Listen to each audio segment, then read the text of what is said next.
Starting the webinar.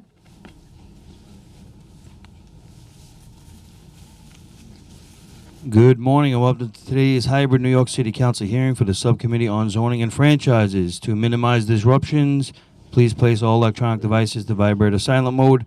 If you'd like to submit testimony, please send via email to landusetestimony@council.nyc.gov. Thank you for your cooperation. Chair Riley, we are ready to begin. Good morning, everyone, and welcome to a meeting of the Subcommittee on Zoning and Franchises.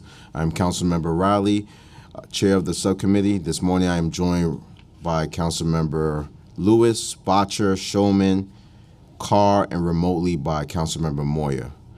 Today we will vote on a rezoning proposal in Brooklyn for the 9th Street that was heard by the Subcommittee on September 22nd and hold public hearings for 3 rezoning proposals also in Brooklyn for 1571 McDonald Avenue, 280 Bergen Street, and Innovative Urban Village. Before we begin, I recognize the Subcommittee Council to review the hearing procedures. Thank you, Chair Riley. I am Angelina Martinez-Rubio, counsel to the subcommittee. This meeting is being held in hybrid format. So members of the subcommittee are required to meet in person. Members of the public who wish to testify may testify in person or via Zoom. Members of the public wishing to testify remotely were asked to register for today's hearings. If you wish to testify and you have not registered already, you can do so now by visiting the New York City Council website at www.council.nyc.gov/land use to sign up. Or for those of you here in the room, the hearing room, please see one of the sergeants at arms to prepare and submit a speaker card. Members of the public may also view a live stream broadcast of this meeting at the council's website. And if you need an accessible version of any of the presentations shown today, please send an email request to landusetestimony@council.nyc.gov. When called to testify, individuals appearing before the subcommittee will remain muted until recognized by the chair to speak. Applicant teams will be recognized as a group and called first, followed by members of the public. When the chair or I recognize you are joining us remotely, your microphone will be unmuted. Please take a moment to check your device and confirm that your mic is on before you begin speaking. Public testimony will be limited to 2 minutes per witness. If you have additional testimony you would like the subcommittee to consider, or if you have written testimony you would like to submit instead of appearing here before the subcommittee, you may also submit that to landusetestimony@council.nyc.gov. Please indicate the LU number and/or project name in the subject line of your email. Witnesses joining us remotely are requested to remain in the meeting until excused by the chair, as council members may have questions.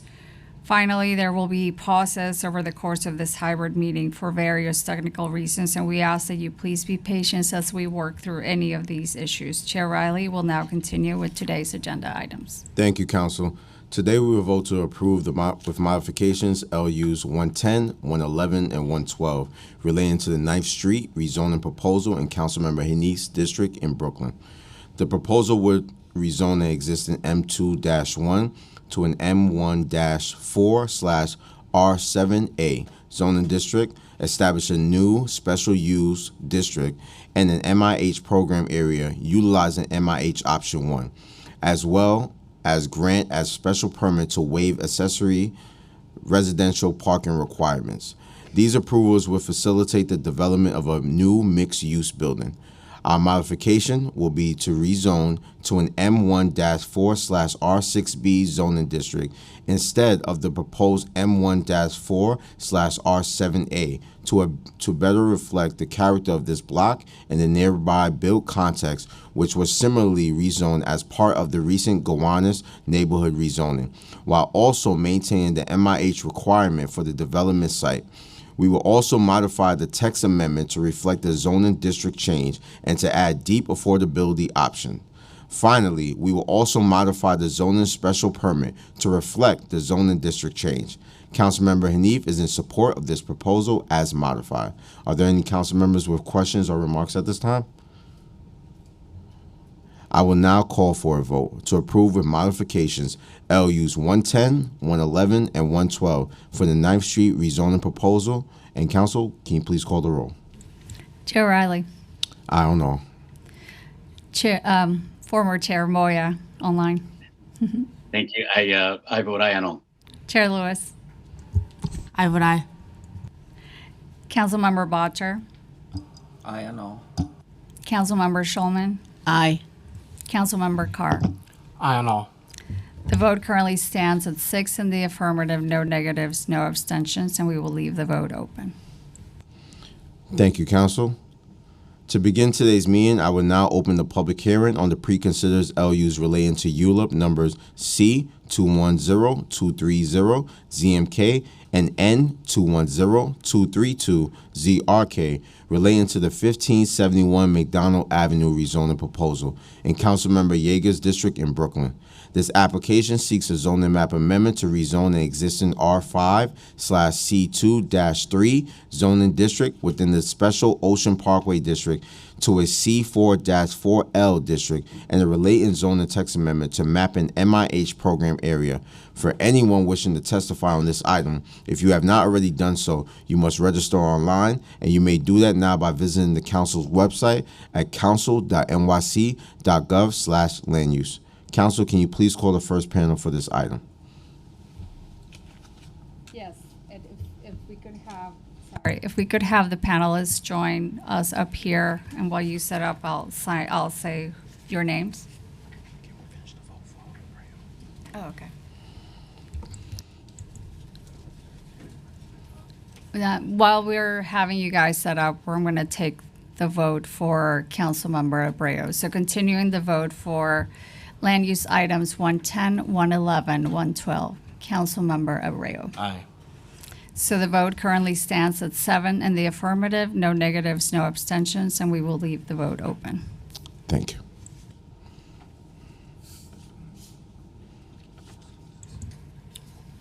Give me just 1 second, Chair, while I get the names of the panelists. So I thought there were only 2 of you. So Rachel, if you could, so I have Sergey Rebag and Ken Fisher, and we have a third. All right, thanks. You did submit a card, so thanks, Rachel. So go ahead, Chair.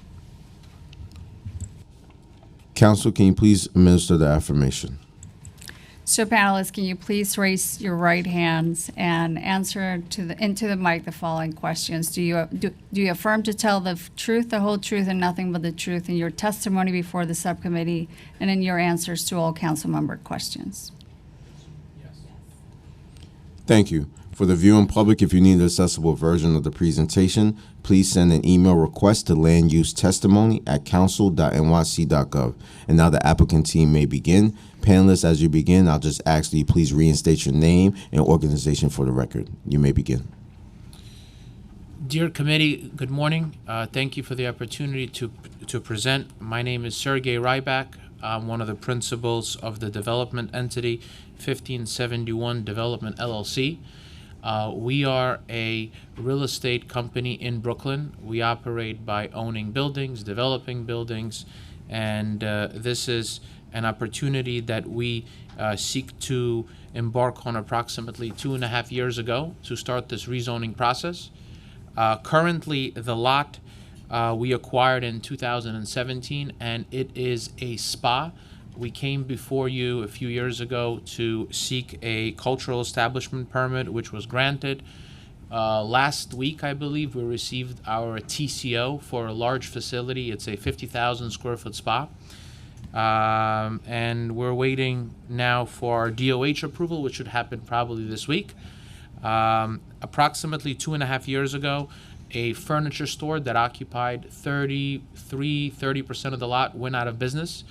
It created a large vacancy within this assemblage, and this is what started this application and this idea to add more residential housing as part of this new development.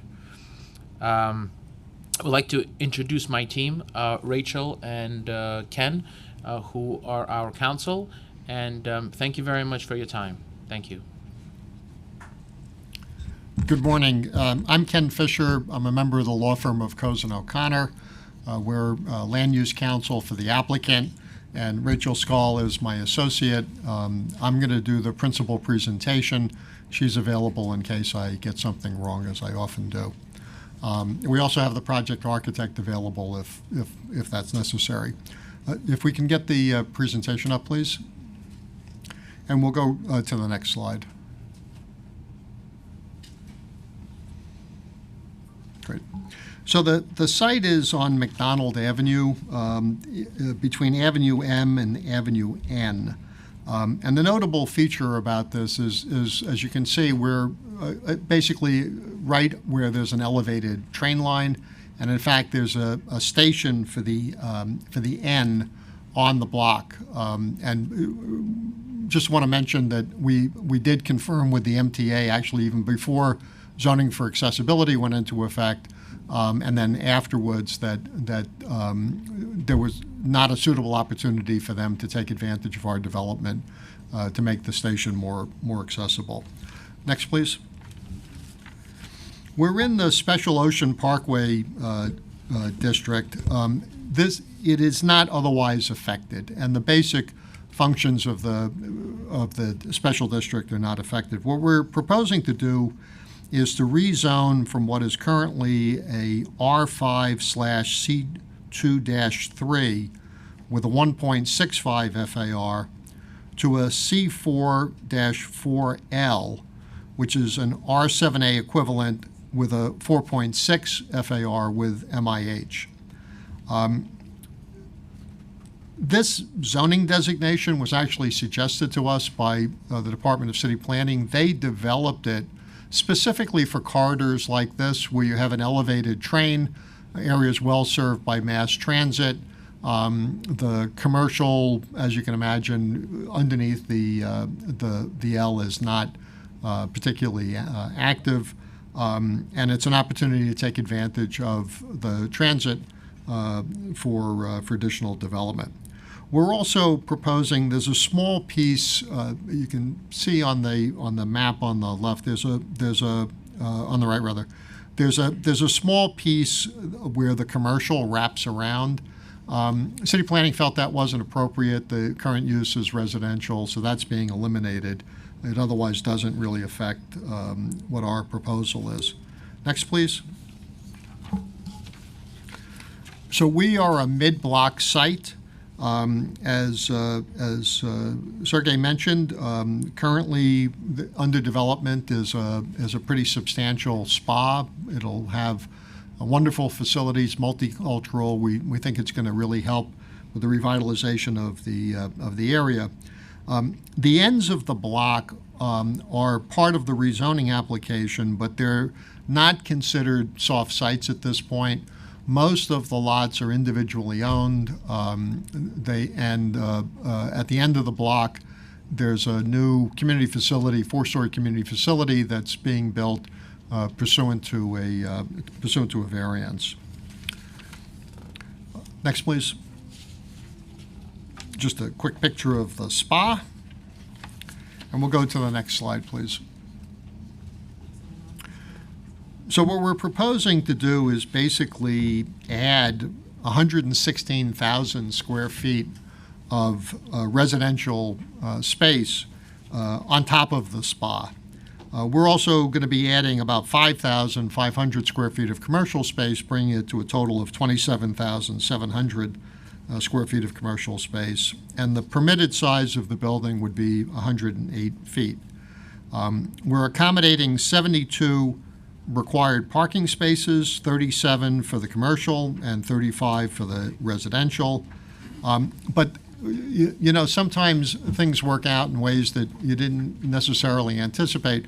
One of the benefits of doing the building in these two phases is that we're going to be able to use the roof of the spa primarily for parking, which allows us the ability to lift the residential portion up even further than it would have been. And given the proximity to the subway, we consider that a benefit.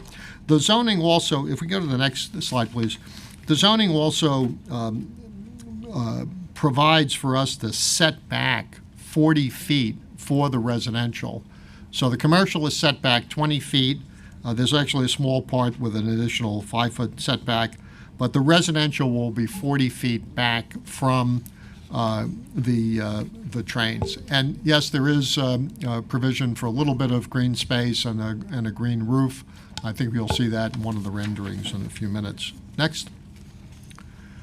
So we're proceeding under an environmental assessment. Our analysis showed no significant impacts in any of the categories. I just want to mention that for those of you who know McDonald Avenue, it can be a little bit congested. Most elevated streets with elevated train lines are. We had our consultant look particularly close at impacts on traffic as cars came in and out of the parking, and none were identified. One of the benefits of the design is that it has an ample queuing area, so we're not expecting to create any congestion on the sidewalk. We will get an E designation because of the proximity to the subway, and what that basically means is that we'll have to put in soundproof windows in the building, but nothing out of the ordinary, and something that's become increasingly common as we run out of development sites in the city. Next, please. So this is an illustrative rendering. You can see that the area behind us is a mix of, slightly smaller apartment buildings as well as lower-rise buildings, but there's a fair number of apartment buildings, sort of standard building form for that area nearby. So we have an ambitious project that's not easy to build on top of an existing building, and that has some additional costs associated with it. But the building was designed to meet community needs, which are quite well documented and quite extensive. We can go to the next slide.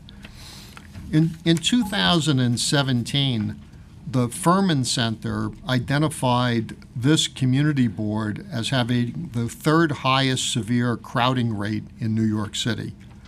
And the community board's own statement of needs notes that families in the district have many children. They need housing to accommodate their large families and at an affordable rate.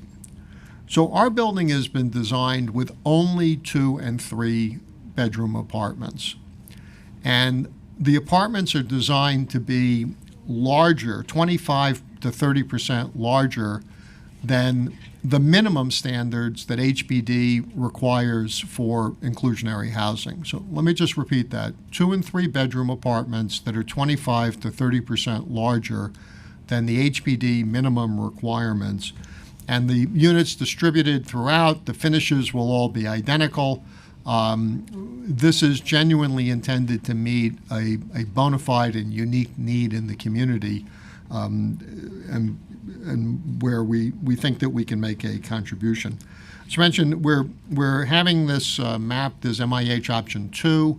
That's as you know, an average of 80%. We have not sat down with the council member or HBD to kind of finalize what the spread would be in terms of those units, but we can say that as best as we can tell from the Equitable Development Data Explorer, there have been no buildings constructed at this AMI since they began tracking this data in 2014. In fact, over the past 10 years, this community board has added 13,000 residents, but they've only added 1,150 new housing units. There's not a lot of places for development, which is why city planning and the borough president both felt that this was an appropriate location, particularly given its proximity to transit. Last point I want to make on this before I move on. I don't have to tell anybody on this committee that as soon as you announce you're putting a new apartment building someplace, everybody is concerned that it's going to be the next Williamsburg or the next downtown Brooklyn, right? That it's going to set off a stampede. Some of you know I had the good fortune to represent Councilmember Ressler's district as we were going through that period of dynamic change. And since going back to the full-time practice of law, I've been involved with a lot of development projects around the city. And in my opinion, this is not that neighborhood. This is a single apartment building, and it's going to attract primarily people from the neighborhood based on the conversations that I've had with any number of residents who feel that they would like to stay in the neighborhood. Their kids can't stay in the neighborhood. They got priced out of the neighborhood. But there's no reason to think that this is going to set off the kind of development rush that we've seen in other parts of the city when there are rezonings. Next, please. We're not alone in terms of size. There are a few buildings that are 7 stories or above nearby. But I also want to call out the next slide, please. This illustrates that there have been several rezonings in proximity to our site that were approved in the past 4 years, including one at 1881 McDonald Avenue, which is permitted to be 9 stories. There's another at 9 stories, one at 11 stories. And just 2 weeks ago, the council approved an application for 2080 McDonald Avenue, which has the same C44L zoning designation and the same condition that it's alongside of the elevated track. So that's the one at the bottom of the map that we're showing you 2 weeks ago. Next, please. Now, I have to say that the reaction we got at the community board was mixed. As one would expect, some of the neighbors who felt that their community was being disrupted came out in opposition. And the land use committee of the community board voted to disapprove the application. When it came before the full board, we had developed an alternative proposal that we thought was responsive to the comments that we heard. We had reduced the height of the building. We were prepared to reduce the height of the building to 88 feet, reduce the number of dwelling units from 104 to 84. Of course, the affordable would have gone down from 37 to 25. We were willing to add some 4-bedroom apartments, which was something that we heard, and a unique request, we were able to accommodate additional parking in response to what we heard from the community. Unfortunately, we were not given the opportunity to present that at the full land use committee meeting, but there was a robust discussion, and the upshot of that was that there were 17 votes in favor of the recommendation to deny, 17, in effect, no votes on the project. But there were also 9 votes against the Land Use Committee recommendation and 6 abstentions. And as all of you know, under the charter for this purpose, an abstention is counted as a no vote. So effectively, this was a 17 to 15 vote to deny the application. The community board quite clearly divided on the appropriateness of what we were doing. And again, that was without the benefit of our being able to present to them the alternative. Borough President issued a recommendation with some modifications. I think we're in the process of accommodating all of those with the exception of his recommendation to eliminate half the parking, which we didn't think was in response to what the community wanted, and we'd be happy to answer any questions. Thank you so much. The first question I have is, when did you first begin working on a proposal to redevelop this property, and how did you decide on the proposed density, height, and mixture of the uses? So as Sergey mentioned, they acquired the property back in 2017 and started planning for the 2017, right? And Yes. And started planning for the spa, and then after the building was already in construction, the furniture store that occupied the rest of the lot went out of business, and they were able to acquire it, and that allowed them to expand the site. And that's when they started to think of whether or not it was now big enough, particularly because you had a place where you could have cars enter, to be able to do some residential on top. We approached city planning 2.5 years ago roughly. We had them provide the zoning designation that we then pursued. Like a lot of other projects, we were put on the back burner during the COVID crisis. They were playing catch up with it, but we were fortunate enough to get certified into public review this year, and now we're with you. So it evolved because the furniture store became available, which was not anticipated when they began the construction. Thank you. Did you engage with neighbors and those property owners included in the rezoning area before filing this application? Well, the ownership team is from Brooklyn. They were spending a lot of time on the site. They talked to people as they encountered them. We didn't do any formal outreach to the neighbors, but one of the things that's unique about this community board was they sent a mailing out to everyone within a 400 or 500 foot radius to make sure that they were aware of the public hearing, and there was a good turnout at the land use committee. As I say, a number of them were critical of us. At the full land use committee meeting, at the full community board meeting, there were at least 20 or 30 people who came to speak in favor of the project. Unfortunately, they were not given the opportunity to do that under the format that the community board was using. That lived in the same radius, correct? Some of them lived in the same radius, others lived nearby, but all of them were from that community board, and most of them were within walking distance. Okay. Would the proposed new design at 9 stories require the same C4-4L zoning district? And have you looked at any lower density districts in response to feedback during the public review process? Yeah, we would still, assuming that was an acceptable solution, we would still pursue the same zoning designation because it has some other qualities to it that would facilitate the design and the development. We would expect that the height limit could be imposed by modification of the council. There are some other methodologies for doing that, but we certainly wouldn't object to a modification that limited the height of the building. But again, the envelopes and other factors, parking, setbacks, all work well with this zoning designation.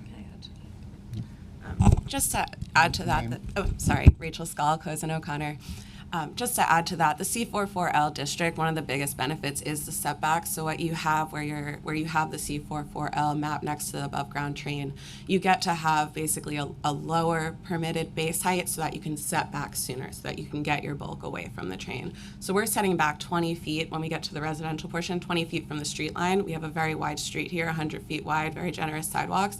It results in 40 feet back from the above ground train lines. That's probably the biggest benefit of the C44L and why we would want to seek it even if we were to cap the height lower. At the ground floor, it also lets you set back the street wall 5 feet rather than having to have maybe a consistent street wall that's in line with other buildings. So you get a sidewalk widening effect, which gets more light and air down to the ground level. So there's a lot of benefits to the C44L, even if it ends up that we want to cap the height at 95 feet. I mean, we personally would love to go to 108 feet as we've planned, but we would, no matter what, love to hang on to the C44L for the design benefits that comes with it. Okay, thank you. Does any of the council members have any questions? Councilmember Lewis? Thank you, Chair. I noticed in your presentation 4 bedrooms. If you would elaborate a little bit more on that. I noticed the 2-3 bedrooms, but then in your presentation it mentioned 4 bedrooms. Yep. It was something we heard at the community board meeting. As the community board statement of needs notes and other research into this area indicates, there are a lot of large families in this neighborhood. So the request was for some 4 bedrooms in order to be able to accommodate that. Effectively, we can do that by taking 2 bedrooms and combining them. We haven't done the final design yet. In part, that'll depend on what happens with a height limit. But it was clearly a need that was articulated to us, and one that we're able to accommodate. On a per square foot basis, it's not as lucrative for the developer. Quite frankly, neither are 2 bedrooms or 3 bedrooms, and certainly not apartments that are 25% larger than what HPD would require, right? We're not trying to squeeze the last square foot out of the building. We just think it's better for the community, and it's something that we're fortunately in a position to be able to accommodate. I think over time it will be lucrative. So if this is something that the community board is asking for and you're able to accommodate it, even if it's a couple, is something that should be considered if you want to be a good partner with the community board. Council member, I couldn't agree more. Not only consider, but committed to. All right. Regarding the traffic management plan, because you mentioned congestion earlier, there's a lot of congestion in this area. So where are you in that process? Basically, there'll be a curb cut, 2 curb cuts. There'll be 2 curb cuts. Cars will enter through one, exit through the other. There'll be the automated controls. There'll be warning, things, whatever is required by DOB for that. We don't anticipate that the spa and the apartments will be generating traffic necessarily at the same hours. The spa is not necessarily 9 to 5, and the residential may not be as much at night or during the day. So our traffic consultants looked at it pretty carefully. They didn't think there would be any significant impact. And in fact, they had been the traffic consultants for one of the other projects that I mentioned in the 1800 block at McDonald Avenue. It's the reason we picked them to do the EAS. They were familiar with the area. And will that be presented to the community board at some point? I think that's one of the things that was brought up in the borough president's report. I don't Thank think you. the community board expressed any particular concern. We'd be happy to go back to them. Search is is in Brooklyn for keeps, and we know there'll be other projects, possibly even in this community board. So if it's something that the board was interested in, of course, we'd be happy to talk with them and make a more detailed presentation. Excuse me, the borough. Yeah, and council member, yeah, as I mentioned, that the community board members who expressed themselves and members of the public who expressed themselves overwhelmingly were calling for more parking, which we were able to accommodate by doing valet parking. The borough president's recommendation was to eliminate the parking for the commercial, basically 35, 37 spots. This is perhaps not a neighborhood, particularly with so many families, that's as accommodating of bicycles as his former district. So we have not accepted that recommendation. We went with the community board sentiment to have more parking. Thank you. Thank you, Councilmember Lewis. Councilmember Shulman? Councilmember Abreu? Thank you, Chair. The parking's referenced here, they're underground. No, parking is actually in the upper story of what's now the spa building, and it'll be on the roof of the spa building. And then the residential will be set back and cantilever up. So there'll be no residential units at the level of the parking, but it's all above grade. Got it. Is it fair to say that if the parkings were reduced, there'll be more affordable housing, potentially? No. Okay. Thank you. Thank you. Councilmember Bacha? Could you describe what the street frontage would look like? Right now, it's kind of like a long, featureless wall, more or less. What will the proposed street look like? Well, if we could go back to, If we could go to slide 5, that's actually a photo.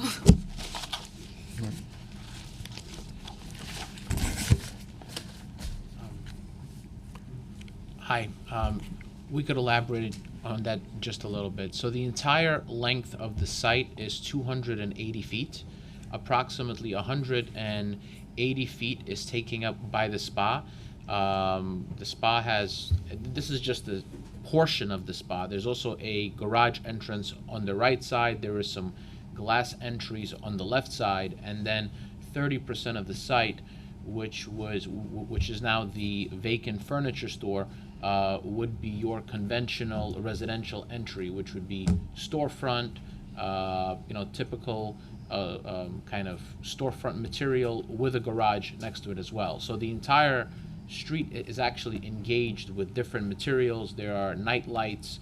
There are various wood, concrete, and then subsequently to the spa, we're planning for stone and glass material, which would be representative of a typical residential building. So very much engaging the street as opposed to having, more of an industrial use, which is your typical car repair, which is right across the street, or your auto body, or other kind of industrial uses. Thank you. Councilmember Wrestler. Just wanted to say that it's always good to see my predecessor and somebody who really did a terrific job representing our community, Ken Fisher. So thank you, Ken. Thank you, Councilman. He only says that because I'm still a voter in this district. It also happens to be true. There being no other questions for this applicant team, you are now excused. Council, are there any members of the public who wish to testify on 1571 McDonald Avenue proposal? Thank you. Chair, there are no Thank you, members of committee. the public signed up to testify online, but I have a couple of speaker cards who I think they may be the applicant team, but just double checking.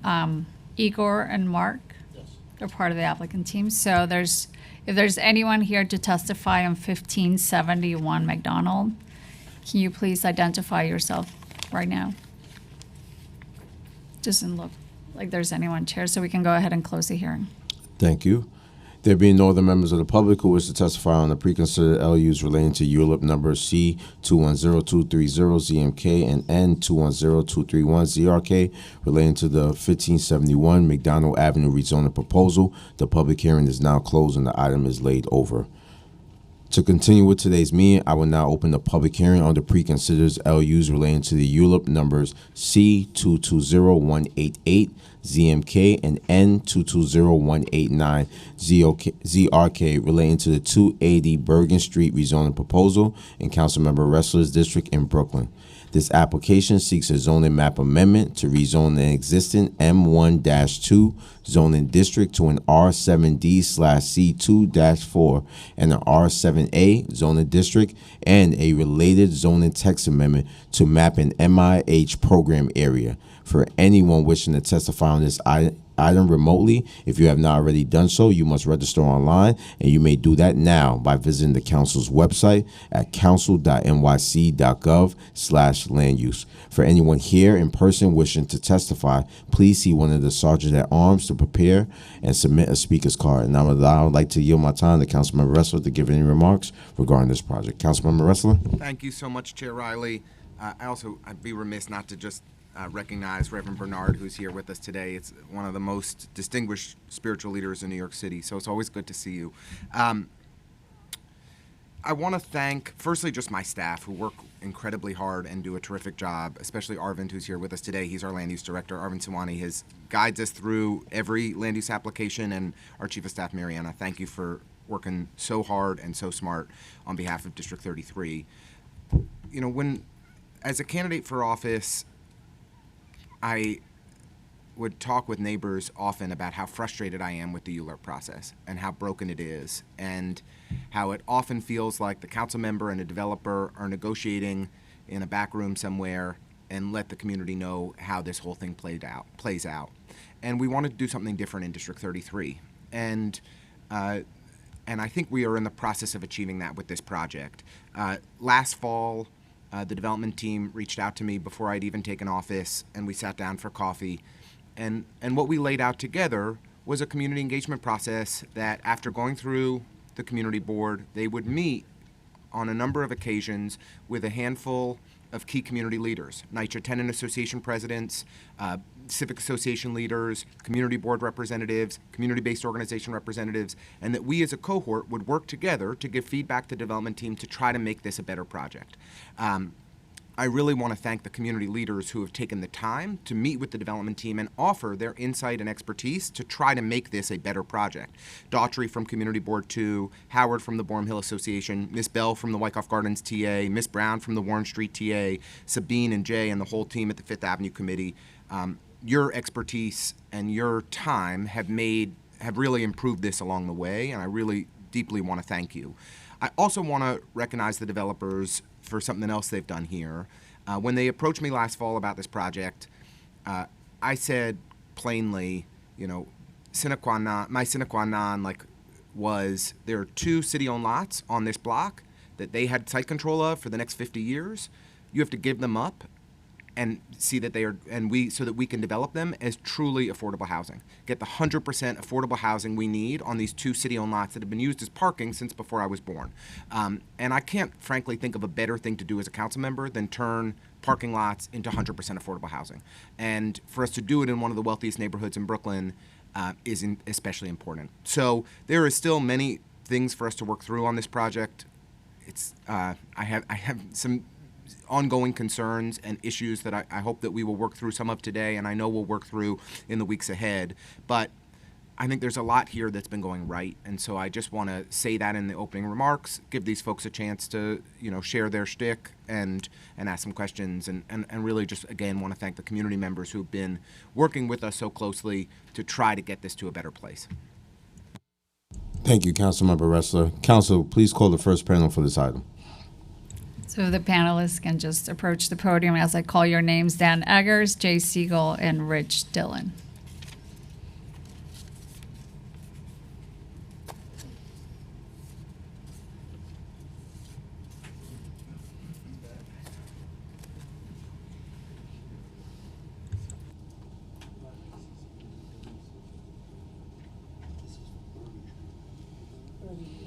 Good morning, gentlemen.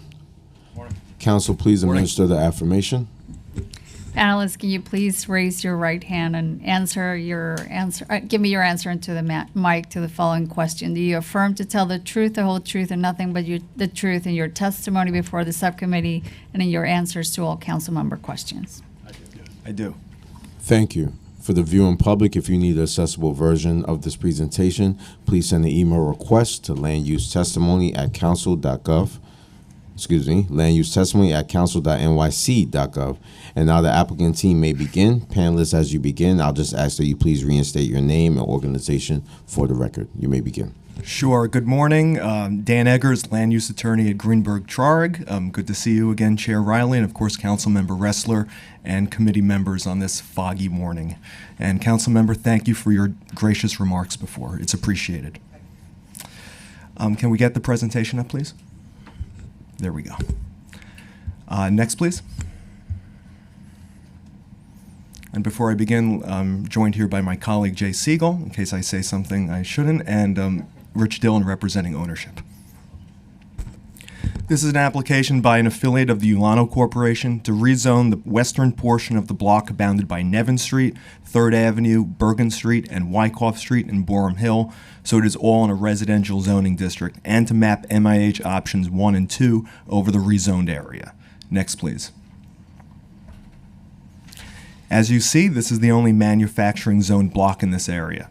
The M12 district was put in place in the early 1970s in connection with the Bergen Street Urban Renewal Plan to allow the expansion of Ulano. Ulano manufactures screen printing materials. This block's 3rd Avenue frontage was recently rezoned from an M12 district to an R7D C24 district with one mid-block lot in an R6B district for a project at 98 3rd Avenue. Next, please. This shows our development site and the site of the 3rd Avenue rezoning. Next, please. The lots in yellow are owned by Ulano, which total 50,000 square feet and are improved with the 1- and 2-story buildings you just saw in the photo. Ulano and its predecessors have been on this block since the 1920s. Ulano has been there since the early 1970s. It requested the rezoning to the M12 district in the 70s then so it could expand. Ulano is now shifting its operations to facilities in Texas and Germany. Wilano also leases, as the council member mentioned, parcels from the city totaling about 20,000 square feet, which are controlled by HPD pursuant to a 1973 lease, which are shown there in pink. These parcels are used for accessory parking. Wilano's lease runs through 2063. The two HPD parcels are not part of our client's proposed development. One was rezoned as part of the 3rd Avenue rezoning, and the other is part of our proposed rezoned area. Next, please. Once again, here we see the site and the 3rd Avenue rezoning. Next, please. This is along Bergen. Next, please. This shows the Wyckoff frontage of the site. Next, please. It's from Nevins. Thank you. Next, please. And here, once again, is the tax map with the existing zoning to orient us. Next, please. So we're proposing to eliminate the remainder of the M12 district and map an R7A district in its place. Note that one parcel of ours in the mid-block, that's lot 42, would be rezoned to an R7A from an R6B district that was mapped as part of the 3rd Avenue rezoning. This change would result in about 6 additional dwelling units. The full rezoning area would be mapped for MIH. A portion of the project, as you see there, would be in the R7D C24 district that was mapped under the 3rd Avenue rezoning. The R7D with MIH allows for development of up to 5.6 FAR, and the R7A with MIH allows for up to 4.6 FAR. We believe the proposed R7A district creates a transition to the lower density areas of Boerum Hill. Specifically, the rezoning is designed such that the development site would create a transition between the 180-foot tall Wyckoff Gardens buildings to the south, 3rd Avenue to the east, and the lower density residential neighborhoods that are to the west and north. Next, please. Here are illustrative renderings that show the preliminary design of the project. Next, please. It's Bergen Street looking west. Next, please. This is Wyckoff Street. Next, please. All right. These are our illustrative massings that show the maximum size buildings that could be constructed in the mid-block. The R7A district with MIH sets a maximum base height of 75 feet, at which height a 15-foot setback is required from narrow streets, and a maximum height of 95 feet or 9 stories. The rezoning could allow the development site to be redeveloped with 4 new buildings. A 9-story building on Bergen Street could contain approximately 250 units, as well as ground floor retail and community facility uses. A smaller 9-story building fronting on Wyckoff could contain about 46 units. 2 3- to 5-story townhouse buildings, one on each side of the block's R6B district, could contain about 3 to 5 units each. Next, please.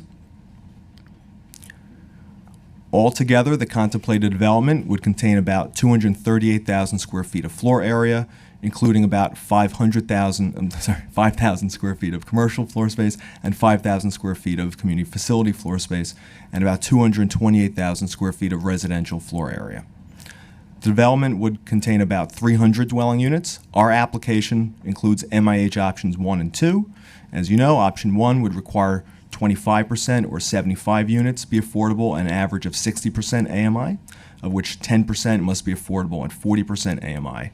Option 2 would require 30% or 90 units here be affordable and an average of 80% AMI.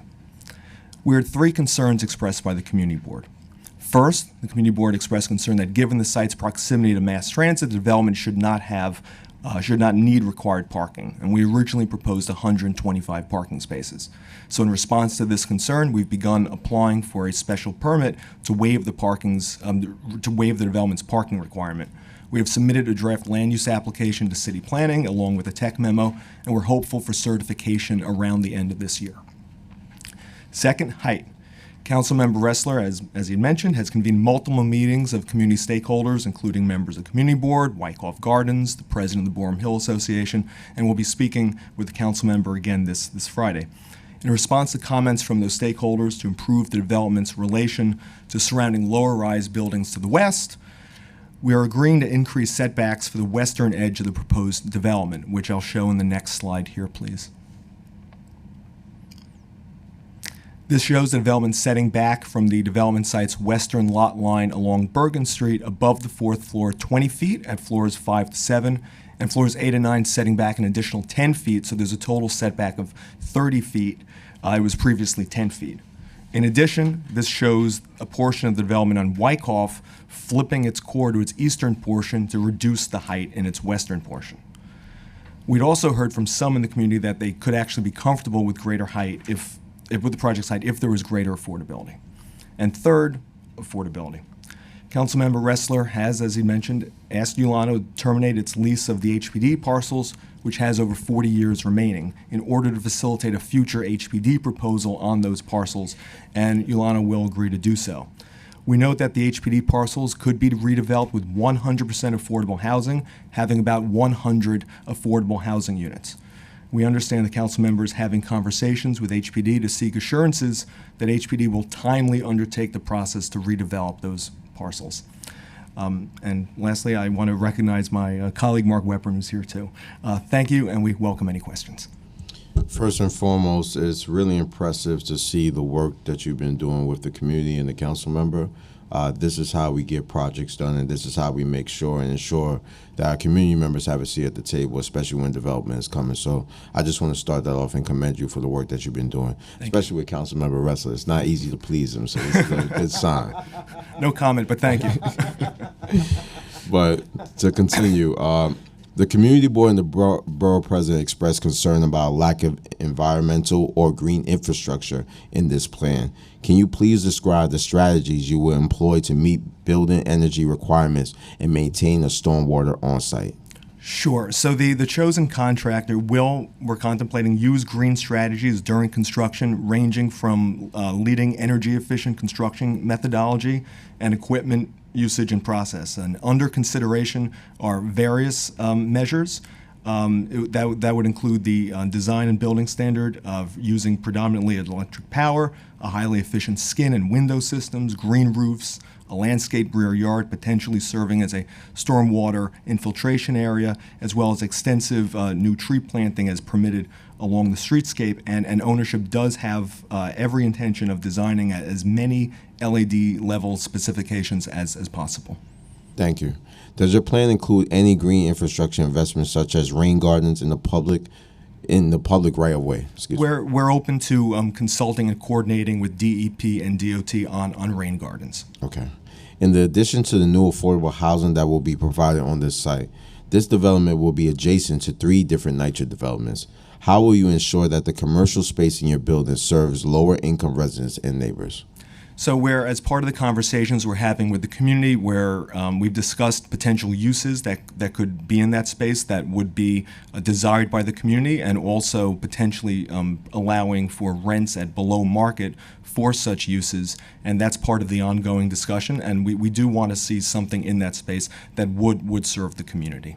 Thank you.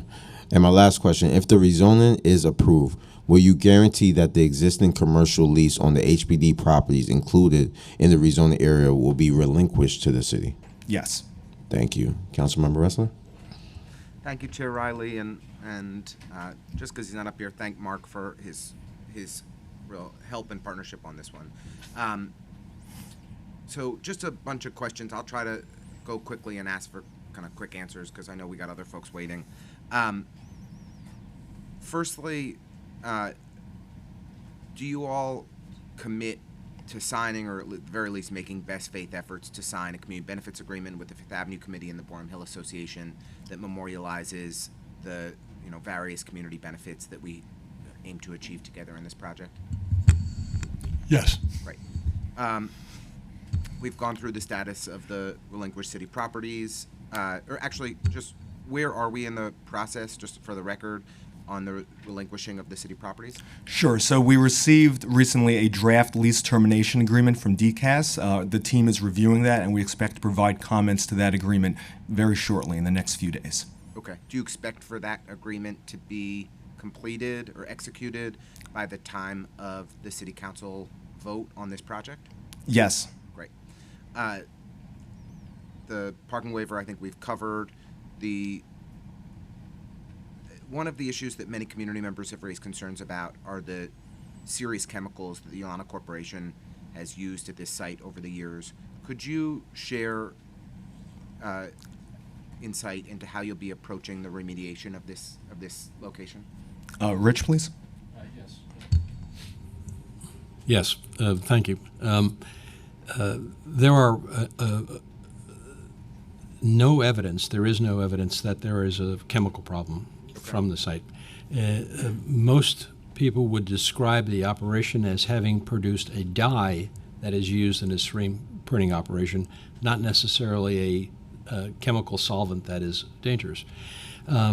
Nonetheless, our phase 1 evaluation of the site has indicated that in the up until about 1950, that site had been used as a Borden Milk Company distribution site. So route trucks would stay there overnight, be fueled up, loaded with milk to be delivered to people's homes. There were some diesel tanks for that operation. Our phase 1 indicates that they've been removed properly, and that will be checked in a phase 2. Likewise, there'll be borings and a whole host of other issues that will be undertaken as part of a phase 2 before any demolition permit is sought. What should be said is that the corner for which has already achieved a rezoning is a gas station. And that gas station has applied some years ago in the state environmental program for leaks. I have more concerns about that and how to negotiate and work on the cost issues for that than any other issue. But all of those, whether it's gasoline or as you suggested, all of those will be tested and mandatorily fixed if to the extent they show up. You're not at this time anticipating pursuing the state brownfield program? No, there's no reason. We have no suspicion or concern or reason to. Okay. But the gas station is in that. Great. As was referenced in your earlier comments, we are very focused on the commercial space at this location.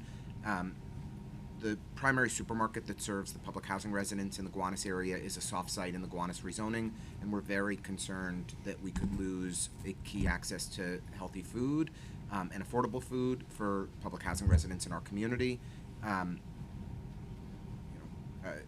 We are intending to memorialize this in the community benefits agreement and just wanted to affirm your commitment to working with us as in providing fresh and affordable fruits and vegetables at prices that are affordable to public housing residents in this location. I can say we're absolutely committed to working with you and your team on what you want for both the community space and for the retail space. Right. I would say we'd prefer not to have food preparation because of the extra cost and fire and protection. No argument there. Yeah. Great. I think that's fine as it relates to the community facility space as well. As Chair Riley noted, we do have 3 public housing developments in immediate proximity to this location. In the community benefits agreement, we will work to we will hope to incorporate best efforts around local hiring with a prioritization of local NYCHA residents as well. Yes. Great. We're open to that. And then just final items. One is on design. We'd like for the setbacks that you shared in the proposed updated designs to be reflected in the CPA. Any concerns about that? No. We're willing to do that. Great. And we'd like for you to also agree to consult with the Bourne Hill Association on the materiality of the site as this moves forward as well. Be happy to consult with them. Thank you. The last 2 options, the last 3 items are probably the most important. One, MIH option 1 would be our preference here. Any concerns there? No. Great. Secondly, it's important to us that we go above and beyond MIH in the development projects in our community. I realize that there are a lot of moving parts in the outstanding negotiations here, but are you all open to working with us to go above and beyond the floor that MIH represents to see if more affordable housing can be achieved at this location? Well, we've been talking to you about that, Councilmember Ressler, is that we feel that by giving up our lease, which has over 40 years to go, so that 100 affordable housing units will be constructed on the former lease property. More than 100, for the record. Yes, you've been dealing with HPD. That's terrific. Coupled with our 75 under option one, we have close to 200 affordable units generated by the project, and we would hope that we would not be asked to go beyond option one. You will be asked. And I'm sure we'll discuss it, but I would like to say, since you asked it in a larger forum than we typically discuss, and I applaud you for having led a process that every member of your community has spoken or can speak, some quite a number of times, and we have gotten a better project because of it. But the answer that you've asked for is one that those parking lots have economic value to us. They had been used for factory employees. The factory employees are essentially down to a handful. So community members, some of whom are on your community board, use that for parking. It has economic value, and we can all look at numbers, but it has a value between $5 and $8 million in present value for the life of the next 40 years. We're giving that up, and giving it up for all the right reasons. Likewise, the request that we give up parking has an economic cost. There are people who like cars, surprisingly, and people who want to have a parking garage, like in this previous presentation, people who want to have a parking garage. Borough Park and Borum Hill are very different neighborhoods. Where they reside. We're the most transit-rich part of Brooklyn, probably the most transit-rich part of New York, yes, United States of America outside the and the Atlantic Terminal is a wonderful asset for us all, and hence planners believe in density around assets like that. So we'd like to continue talking about it, but we are averse to that. Appreciate the explanation. It will certainly be a topic of ongoing conversation in the weeks ahead. The last thing I wanted to ask about is a concern that community members and others have raised through this project, which is the potential sale of this property, and wanted to affirm, Rich, your representative's plans to be the developer of this site, and commitment that should a sale happen, that the what is memorialized in the community benefits agreement will be incorporated into any agreement on the sale of this property. Okay. We've been clear. You've asked the question directly, and I think we've answered it directly. I represent the owners. I am a developer. I am a New Yorker who lives in Dallas, Texas. Nobody's perfect. I will not be the developer for this project. As soon as we know the scope of the project in its totality, and because there's not a 421A at present, we have time. We will go through a process and seek either a joint venture partner or a successor. I prefer a joint venture partner. However, sometimes those discussions become successors. That's why I think your idea or your strong request for a CBA is important. There will be someone who is in control, that's not me, who will have to follow that. And I will make sure that's part of the discussion going forward. I appreciate that. I think that, imagine each of the council members up here and each of our predecessors has seen time and again projects where we have a handshake agreement and a reasonable understanding with the developer, property gets sold, and all of the work that we put into trying to make a project actually better meet the needs of our community kind of falls to the wayside. And, it does provide a great source of anxiety for me, and I'm sure for many members of my community. I appreciate that we will memorialize these commitments in the community benefits agreement, but it does put a kind of shadow over this entire discussion and negotiation and agreement of what I think could be a beneficial project for our community. So I have to say that on the record, that it's an area of concern, and I hope that the ultimate development team will do all of the things that we are requiring them to do through this process. But, Councilmember, as you said, the CBA will be signed, and you'll be assured that any joint venture or successor will be made aware of the CA and obligated under its terms to comply with the CBA. Look, it's not a perfect instrument. It's the best we have. We will, work to make the language as tight as possible. But I think that as a institution, the City Council is often frustrated by our limitations on how we can force developers to do the things that they say they're going to do. And when properties change hands, it gets even harder. And so we'll do our best here. We know that you'll work hard in the weeks ahead to try to meet the needs of our community. But I just want to say again, this is an area of real concern. Understood. Thank you, Council. Thank you, Councilmember Ressler. Any other council members have any questions? Can I actually, I forgot to thank the council land use staff. Thank you to the council land use staff for all your hard work, Julie and Brian, on this. I apologize. Thank you, Councilmember Ressler. There being no questions for this applicant panel, you are now excused.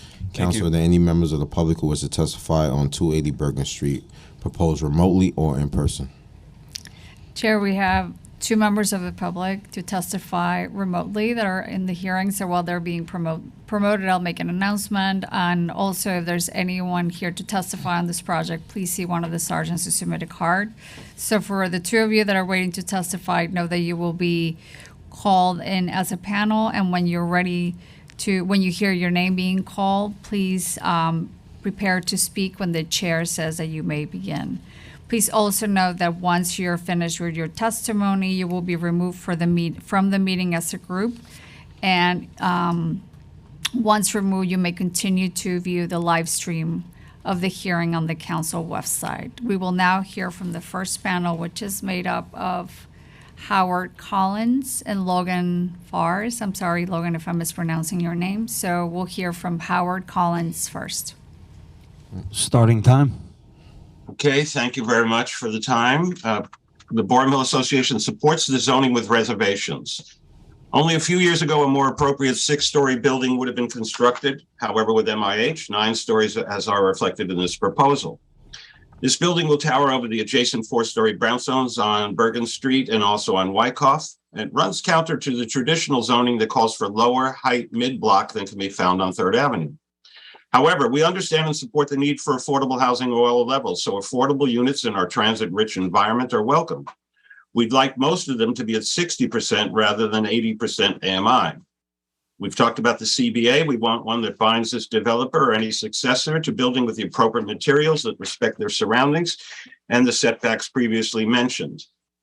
The CBA needs to let the community define the use of ground floor community space, and we certainly could use a job training center, computer lab, or pre-K. Councilmember Ressler's concept of low-cost, truly affordable housing on the city-owned HPD lots is a worthy goal, and we fully support it. While the 33rd District has gained thousands of affordable units, the majority are not deeply affordable. We simply do not have enough of these units. Senior housing would be a welcome addition here. However, we are uncomfortable with the projected timetable. The market rate building will go forward and the 100% affordable units will follow later, and we do need them. We are assured that clear commitments will be made from the city to build this affordable housing, and we'd like that to be before the zoning is approved, and we realize that's probably not possible. Community should include all of us. For decades, Borum Hill residents have longed for green space in the form of a dog run. For many, many years, we waited for something to happen on this block, particularly at that large parking lot at Wyckoff and Nevins. The PS 261 and 38 schoolyards provide recreational space, but a dog run is a different type of amenity that is truly treasured by the community. Borum Hill has very, very little green space. We have many community facilities, although we are getting a new jail, a new shelter, and we applaud the recently opened ICL supportive housing. We do not say no, but we'd like to see something as amenity for the community. We seek balance. Thank you for your time. Thank you, Howard. The next testimony we're going to have is from Logan Fairs. Logan, you may begin if you can hear me. Starting time. Great. Thank you, Chair Riley, Councilmember Ressler, and members of the subcommittee for the opportunity to share testimony in support of this project. My name is Logan Ferris, and I serve as the political director of Open New York. Open New York is an independent, grassroots, pro-housing nonprofit. New York is in a housing crisis. Available jobs in the city have grown far faster than the number of homes, meaning that renters are competing for the same number of apartments, and landlords hold all of the bargaining power. Right now, New Yorkers are facing rent increases of up to 50, 60, 70% as rent discounts offered during the pandemic expire. Homelessness is at the highest rate since the Great Depression. There are over 14,000 children who sleep in city shelters each night, and our shelter system is unequipped to provide shelter and services to asylum seekers, in no small part because of shelter overcrowding. One of the many needed long-term solutions to this is to build more housing. This project would create over 300 residential units, including 74 affordable units, both of which are sorely needed in a city that is facing a severe housing shortage. The proposal would also allow for retail and community space. This neighborhood is exactly where we should focus efforts to build more housing. The median household income in 2019 for this community district was $117,000, over 60% more than the citywide median income, and the community is well served by a number of transit options. Well-resourced neighborhoods such as Borum Hill must do their fair share to build more housing. Open New York is supportive of all efforts to maximize the number of affordable units in this project, and we are particularly excited about the opportunity for 2 nearby city-owned lots to be developed into deeply affordable housing as part of the rezoning. We also hope to see the parking waiver to remove all required off-street parking from this project approved. We need to house people, not cars, and renters who do not own cars should no longer be forced to subsidize those who do through higher rents. The city's failure to produce enough housing has real and direct human consequences: high rents, displacement pressure, segregation, increased tenant harassment and homelessness, and countless other problems. We encourage the council to vote yes on this project. Thank you for your time. Thank you for your testimony. Are there any council members with questions for this panel? There being no questions for this panel, the witness panel is now excused. Council, are there any more members of the public who wish to testify on this item? Chair, there are no members of the public who signed up to testify, so we can probably do a last call and then close the hearing. So if there's any members of the public wishing to testify, either remotely or online, either raise your hand via Zoom, or if you can see one of the sergeants. Doesn't look that there's any other members, so we can close the hearing. Thank you, Council. There being no other members of the public who wish to testify on preconsidered LUs related to ULIP number C220188ZMK and N220189ZRK relating to the 280 Bergen Street rezoning proposal, the public hearing is now closed and the item is laid over. To continue with today's meeting, I will now open the public hearing on preconsidered LUs relating to ULIPs number C220312ZMK and N220313ZRK relating to the Innovative Urban Village NYCC rezoning proposal in Councilmember Barron's district in Queens. This application seeks a zoning map amendment to rezone the existing R5 to an R7-2/C2-4 zoning district and a related zoning text amendment to map an MIH program area. For anyone wishing to testify on this item remotely, if you have not already done so, you must register online, and you may do that now by visiting the council's website at council.nyc.gov/land use. And once again, for anyone with us in person, please see one of the sergeants at arms to prepare and submit a speaker's card. Council, please call the first panel for this item. Melanie, I may need your help in case there's any of you that I'm not mentioning, but the panel for this item is Brian Kelly, Reverend A.R. Bernard, Kirk Goodrich, Melanie Myers, and Vishan Chakrabarti. Did I miss anyone? All right. Council, please administer the affirmation. Can you please raise your right hands and answer the following question into the mic? Do you affirm to tell the truth, the whole truth, and nothing but the truth in your testimony before the subcommittee and in your answer to all council member questions? Thank you. For the viewing public, if you need an accessible version of this presentation, please send us an email request to landusetestimony@council.nyc.gov. And now the applicant team may begin. Panelists, as you begin, I'll just ask that you please reinstate your name and organization for the record. You may begin. Good morning, Council. Thank you for the opportunity. Okay, there we go. Good. Good morning, Council. Thank you for the opportunity to share our vision with you.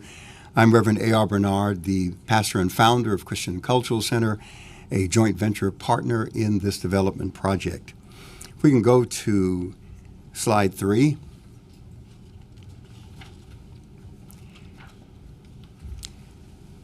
Just to give you a little bit of the backstory, it's been a 6-year journey to this moment. It began with a diligent search to find the right development partner, one who shared our values and philosophy for community transformation. That shared values partnership was realized, identified, and formalized with Gotham, Powell Architects, and Monadnock. Continuous meetings with local stakeholders, community leaders, elected officials to get their input was a number one priority in this process. Out of those meetings came major adjustments to our plan as we worked diligently to strike the right balance between affordability and feasibility. Our local electeds, Charles and Inez Barron, were extremely helpful with this process. From the beginning, the urban village has been driven by a philosophy supported by 4 pillars: environment, people, programs, and sustainability. East New York has come a long way over the last half century. The introduction of Starrett City in the 1970s, the Nehemiah program in the 1980s, Gateway Center, Shirley Chisholm Park, and continued affordable housing development in the area has made a big difference in the quality of life for many marginalized New Yorkers. The last decade has seen aggressive urban renewal and programs, and specifically addressing the social problems that have plagued our community for years.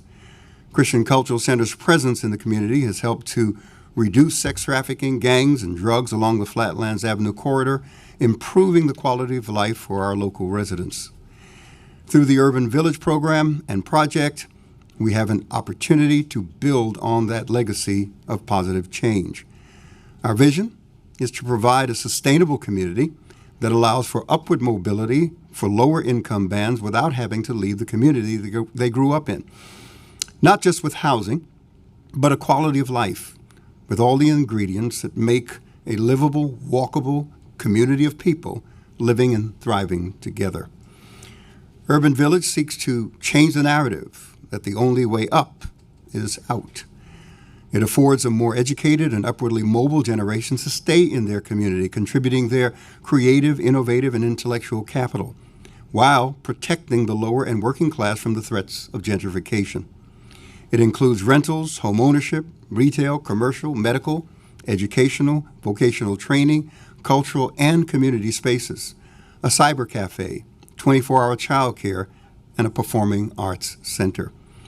There's a lot of excitement in the community around this project, and we believe it's a model that can be accomplished when the spirit of collaboration is present between government, not-for-profit, and the private sector. It's a project that I believe we can all take pride in. Next slide, please. The guiding principles, of course, the pillars that I shared with you. The urban village is envisioned as an ecosystem of opportunity in which community members can live, grow, and have access to the tools and amenities needed to truly thrive. Income-based, intergenerational affordable housing, neighborhood-focused retail, community facilities and amenities, education and jobs, green living, cultural arts, and open space. Next slide, please. The key to prosperity, we believe, for our community are opportunities. Opportunities that can serve from birth through every stage of their lives. 24/7 daycare, novel concept that can assist our working parents when they have overnight shifts or are working when school is dismissed. A cyber cafe. We need to eradicate the digital divide. Our kids can use the cafe to research school assignments, apply for colleges, use remote learning, be part of a digital community, and actually have the tools in their possession to do better, do much better than what's afforded to them currently. A workforce training center, having the skills to enter the workforce or re-enter society, serves as a tool to overcome barriers to economic mobility. The center will complement the vision of Urban Village by providing local community residents to access to skills-based training and opportunities to work on the construction of this project and others in the area. Next slide, please. Overview of our plan. The master plan community in CCC's 10.5-acre East New York campus consists of 10 new buildings, open space, a street network to be constructed in phases over an approximate 10-year period. Creation of approximately 1,975 units of 100% rent-stabilized, intergenerational, income-based workforce housing. The residential plan affords the plan a mix of new community facilities, neighborhood commercial, and recreational uses to create a 21st century urban community. Next slide, please. Convenience, neighborhood retail, including fresh food grocery, cultural resources, including a performing arts center, a focus on green living, an increase in publicly accessible open space, including a children's playground, active rooftop recreation space, and a central quad. A trade school, as I mentioned, for workforce development, 24/7 daycare, and adjacent children's playground. A shuttle service to nearby subway stations to access public transportation in this two-fare zone. Next slide, please. I'm going to turn it over now to our architect, Mishan Chakraveri. Good morning, council members. Thank you, Reverend Bernard. It's an honor to be here. It's a privilege to be designing this great project. The slide in front of you is showing you the context of this site. As the Reverend said, it's about a 10.5-acre site located on Flatlands Avenue between Louisiana Avenue to the west and Pennsylvania Avenue to the east, Starrett City to the south. The context varies quite a bit in terms of larger towers like Starrett City, NYCCC housing, as well as some 2- and 3-story housing off to the west. It is in Council District 42. The existing zoning is R5, and the closest transportation in terms of the subway is the terminus of the number 3 and the number L train, and there are a variety of bus lines as well. Next slide, please. From the beginning, with the pastor and with Gotham, there has been an idea for the physical layout of this project that embodies the pillars that the pastor spoke about. First of all, that the site be public, that it be a destination. What you see in this drawing is that little baseball-shaped element is the existing Christian Cultural Center. Next to that, we've planned for a major public space, as well as other community facilities, and then a strong street wall of housing along Flatlands, Louisiana, and Pennsylvania, a lot of solar access from the south, and a lot of porosity to the existing street grid. Next, please. We've been following a lot of the principles that Jane Jacobs laid out, but typically not for neighborhoods like East New York, so it's a pleasure to bring some of these principles to a place like East New York, including mixed use, small blocks, a mix of existing and new structures, and activated streetscapes. We've been working very hard to make sure that every street has storefronts, housing entrances, and so forth, so that the place is made safe by the community and by the residents and by street activation in terms of all the variety of uses that would go on there. Next, please. This image gives you an image of gives you a sense of the scale. This is the heart of the central quad. You see to the right of that is the new Performing Arts Center for about 300 seats, as the Reverend mentioned. There's a commitment from Gotham for very high quality buildings here in terms of both materiality, probably the use of a lot of brick, as well as high quality windows and so forth, and high quality landscape in terms of the landscape design. Next, please. I mentioned that the all of the open space is meant to be publicly accessible. There's a major open space on the corner of Louisiana and Flatlands that leads you into a network of open spaces around the Christian Cultural Center in the proposal and to a central quad. The blue arrows are showing how the new street grid in the site connects to the existing street grid all around it. I should mention that on the site that of the 10.5 acres, about 3 acres, including the streets and sidewalks, are public open space, and 6 acres of the 10.5 acres are open to the sky. So it is quite a porous, airy site plan. Next, please. On the corner of Pennsylvania and Louisiana, on the corner of Pennsylvania and Flatlands, we are planning for a fresh food grocer, as the Reverend mentioned. Next, please. In terms of building heights, as the Reverend stated, we've been at this for about 6 years. And in the last iteration, if you just go to the next slide, you can see that we've lowered building heights in response to community and council member concerns. The building heights were originally about 10 to 17 stories. They are about 9 to 15 stories now. I should mention that Starrett City to the south is about 20 stories, 9 to 14 stories, excuse me. Thank you, Melanie. Next, please. In terms of sustainability, and I don't, if there are questions about this, we can talk about this in detail, but we are planning for sustainable buildings to the extent that we can make them here, including open space, which of course helps with stormwater retention and so forth. And then the last couple of slides just give you some more images of the design.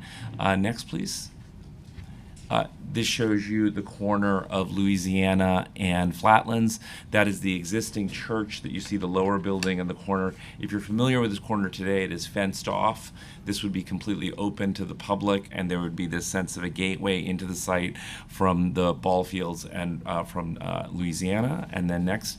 And then within the site, one of the things that we heard from the local council member, and the community was a desire for materials like brick and a desire for a modulation in scale. So we have everything from sort of lower 2-story maisonettes that feel like brownstone environment all the way up to the 14-story building. So it isn't at all a monolithic site plan. So with that, I'm going to turn it over to Brian Kelly from Gotham, who's going to talk about affordability and other aspects of the project. Good morning, Brian Kelly with the Gotham organization. It's an honor to be here. It's an honor to be a partner of CCC and Pastor, as well as the rest of our team. Also like to open by saying our affordability plan is a byproduct of community outreach. I would say the correct words is that it's custom made. It's custom made after communicating with the community board, tenant associations, local not-for-profits, and our most esteemed elected officials, including the barons. That custom-made plan has led to a process that has evolved in terms of our affordability. We originally were entering the ULURP certification process and had bands that went as high as 120% of the citywide AMI. Citywide AMI for a 4-person household is $133,600. We eliminated that band at 120. So we entered the ULURP certification, if you can go to the next slide, with 30 to 60 AMI being half of our homes, 25% of our homes between 60 and 80, and 25 between 80 and 100. As we entered the ULURP process and the certification, there were nearly a dozen meetings, whether phone calls, Zooms, or public meetings with the community board, as well as participation by our esteemed council member Barron. It was clear from those meetings that a variety of changes were needed to be made. Next slide.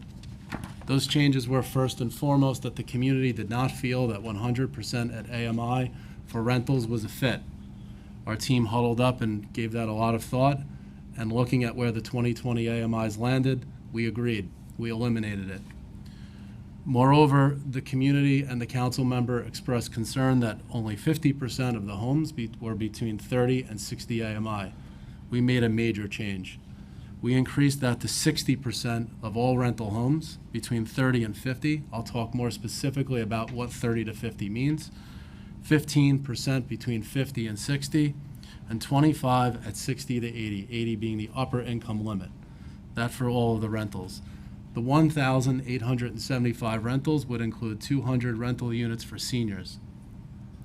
Home ownership is a key component of our plan as well. The homeownership would be included in those beautiful maisonettes you saw on the interior street, as well as within a future condo building within the master plan. Homeownership would be also included for economic mobility. As Pastor said, it's the way in, not the way out. So we want to create economic mobility. We would include at least 100 affordable homeownership homes between masonettes and condos, half up to 90 AMI and half up to 100 AMI. To maximize the marketing band of those homes, we would price the 90 at 83% AMI, and the 100 AMI we would price at 93. I can give example later what that price point would mean. Next slide, please. Affordability is a function of the community. So we did take a hard look at what those community incomes are, and that tailored our commitment to the affordability plan, which I just presented. Approximately 50% of households within CB5 earn between $25,000 and $100,000. The average household income, based on the American Community Survey data for 2019, is $56,103, and the median household income is $39,163. That informed our substantial and massive commitment to deep affordability. As I mentioned earlier, no less than 60% of the homes would be between 30 and 50 AMI. Very specifically, of those 60%, 20 would be at 30 AMI, 20 would be at 40 AMI, and 20 would be at 50 AMI. I would say on a national scale, that is one of the most ambitious, most affordable housing plans in the country. 15% of the homes will be at 50 AMI to 60. That's approximately 281 homes of the 1,875 rentals. And then the moderate income from 60 to AMI is paramount for a number of reasons. Economic mobility being one. Secondly, is it cross-subsidizes the ability to provide the deep affordability. Our overall plan provides a weighted average AMI of 53%. That is at the lower end of the spectrum of the ELA term sheet published by the New York City HPD, that being one of the most significant avenues for us to produce deep affordable housing. The rentals at the 60 AMI, as I mentioned, cross-subsidize the 30 and 40 and 50 AMI. What does that mean? It costs approximately $8,000 per unit to operate a brand new building, not including a mortgage payment. At 30 and 40 AMI, at those rents, they are essentially insufficient to cover operating expense. So the economic ecosystem and the variety of incomes work together as a whole, so that income averaging makes this sustainable economically. Next slide, please. The senior units will be allocated between studios and one bedrooms. Of the 1,875 rentals, we will include 200 senior housing units. Until last evening, we were at 65 to 75% of those at studios. The council member and community board members had a discussion with us and asked that we increase the number of one bedrooms, and we are committed to doing so. The non-senior rentals are targeted to a diverse household size and mix. We would have 50% of our rentals as 2 and 3 bedrooms to ensure that we accommodate larger household sizes. We would have no more than 25% studios, and the balance would be 1 bedrooms. All of the rental apartments in every single building will be proportionally allocated by income band and at unit type, meaning the household size. Another important consideration is even up to 80 AMI, those with rental assistance will be accessible to our plan. So if you're making 50% AMI and you have rental assistance and there are no more 50% AMI units available, you could gain access to an 80% AMI home. So this is an equitable model that follows fair housing. Last, but very important to CB5 is that there is a 50% community board preference. We fully support it. Next slide, please. Exemplary of what the rents are. These rents are specifically from the New York City HPD rent calculator. They include a utility allowance for electric as well as an electric stove. It gives you a clear eyesight from studios all the way to 3 bedrooms on what the rents would be for the deepest affordability at 30 AMI and 40 to the highest income band at 80. All are reflective of a deep discount compared to the free market in Brooklyn. With that, thank you. Now I'll pass it along to Melanie Myers to discuss the land use actions. Thank you very much. Thank you for your time. My name is Melanie Myers. I'm an attorney with Fried Frank and Land Use Counsel for the applicant. There are 4 actions before the subcommittee today. The first is a zoning map amendment. It would be rezoning the project from the existing R5 zoning to R72 with the C24 overlay. And that would allow for the mixture of uses and housing that have been described by the team, as well as the nearly 2,000 units of affordable housing on the site. The second action is a zoning text amendment. The first part of that amendment is an amendment to Appendix F of the zoning resolution, and that would bring the site into an MIH site under option 1. The second text amendment is an amendment to Appendix I of the zoning resolution, and that will put the site into the transit zone.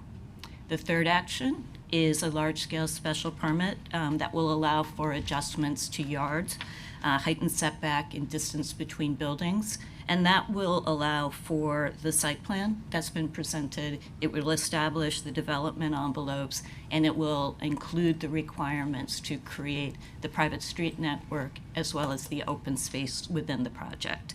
And then finally, the fourth action before the subcommittee is for a special permit for a 500-space public parking garage, and that will allow for the surface parking that exists today to be replaced with a garage, and that will allow for the Performing Arts Center, the open space, and the housing in those areas. So we appreciate your time. As has been said, this has been a long process, one that benefited greatly from all of the outreach and from the years of discussion.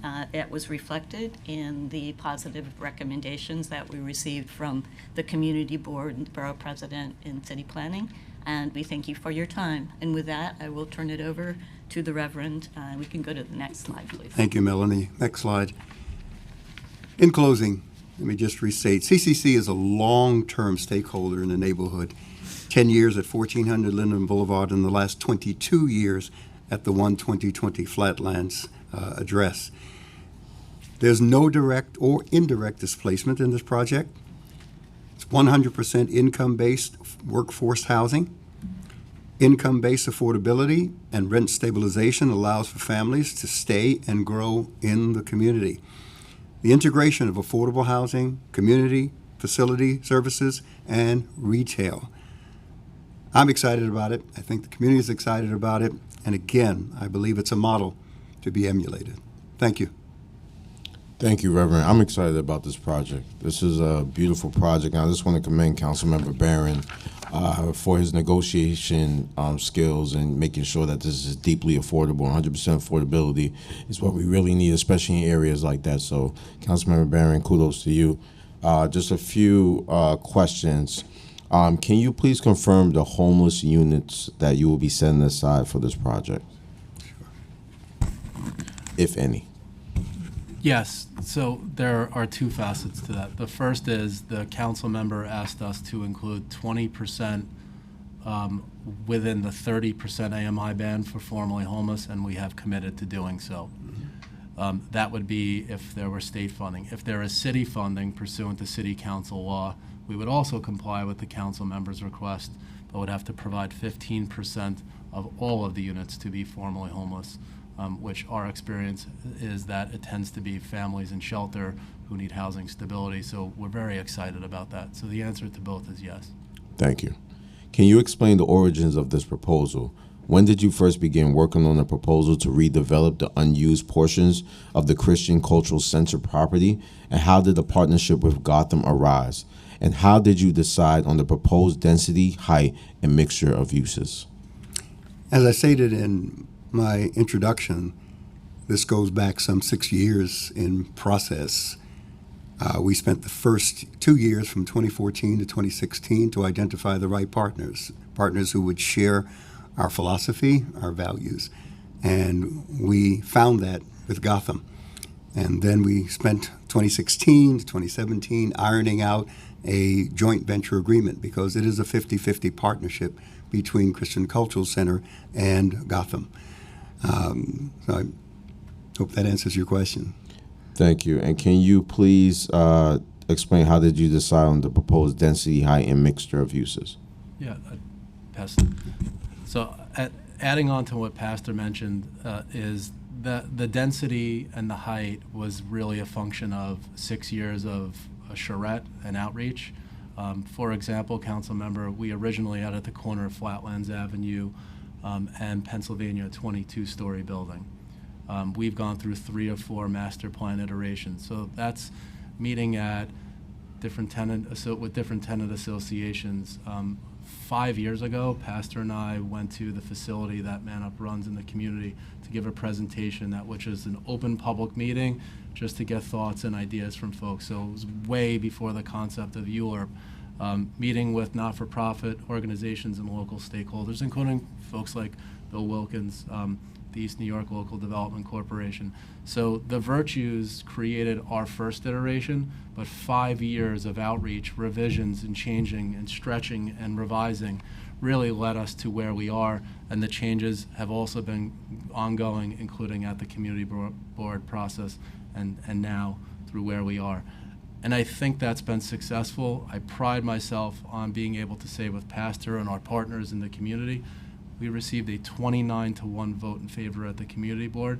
It's a great community board. It's a tough community board, but they want to earn your trust, and we feel like we've developed and creating and will continue to build that relationship. Thank you. Will the full project be built in phases, and how many years do you anticipate it will take to be fully completed? Our estimates pursuant to the FEIS are 10 years. It will be developed in phases. It will be developed from Pennsylvania Avenue, working westerly towards Louisiana. We have a restrictive declaration that we've signed that city planning has a hold of on how we would build each phase, the open spaces we would build and commit to, what the quality of them includes, including down to the last planter and street tree and bench and the material of the curbs and roads. And over that 10-year period, we would work our way all the way through to build each phase. We expect there would be 5 phases, 10 years, which would generate this overall community. Thank you. Do you have plans for how to fund the non-residential portions of the development, such as the Workforce Training Center and the Performing Arts Center?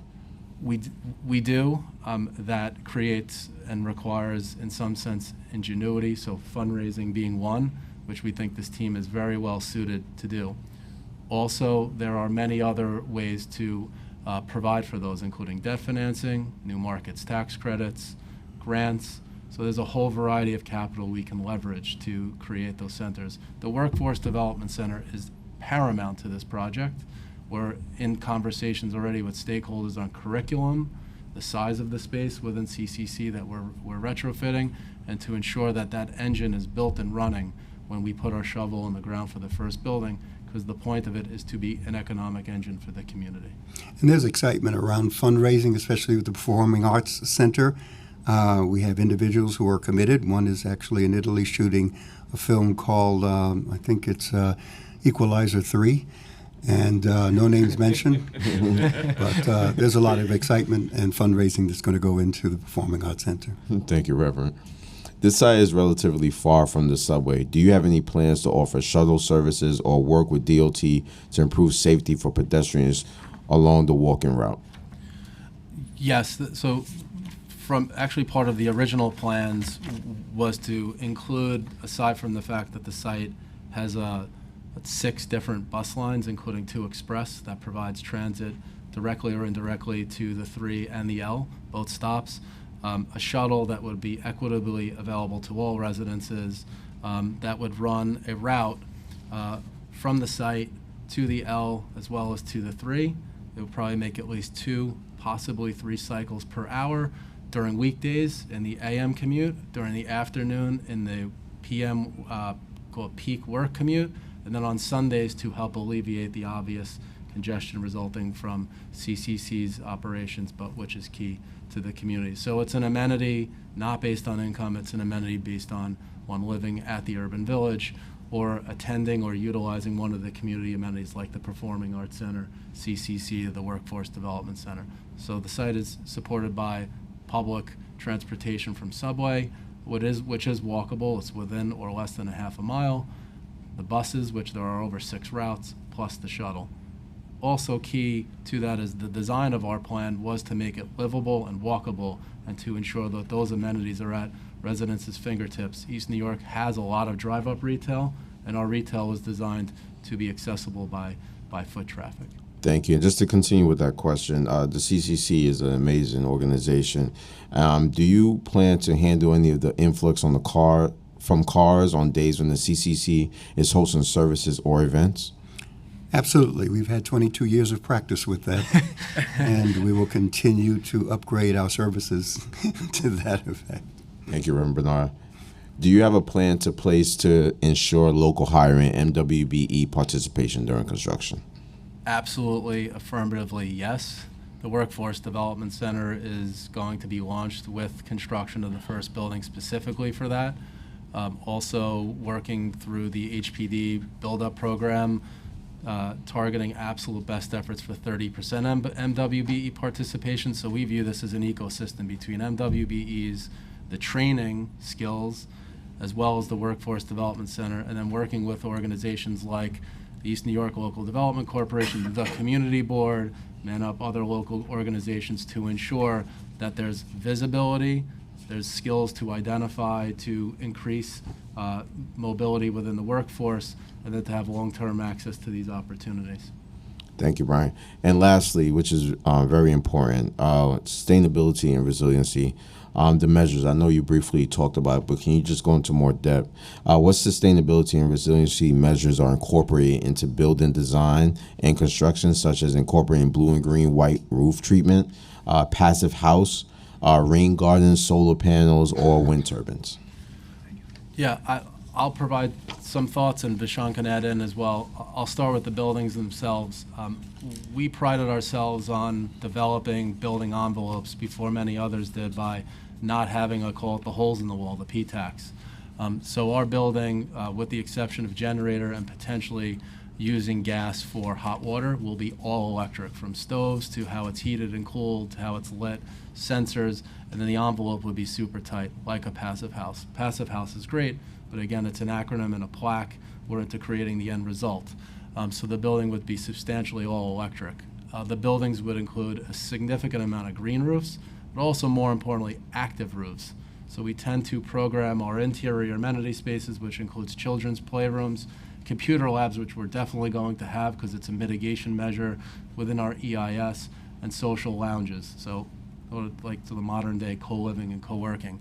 And those spaces tend to be accessible from outdoor spaces at rooftops. So we want to create active spaces and then separately have all the other roofs be green or white roofs to comply. All of our appliances, all of our materials would be forward-looking, Energy Star.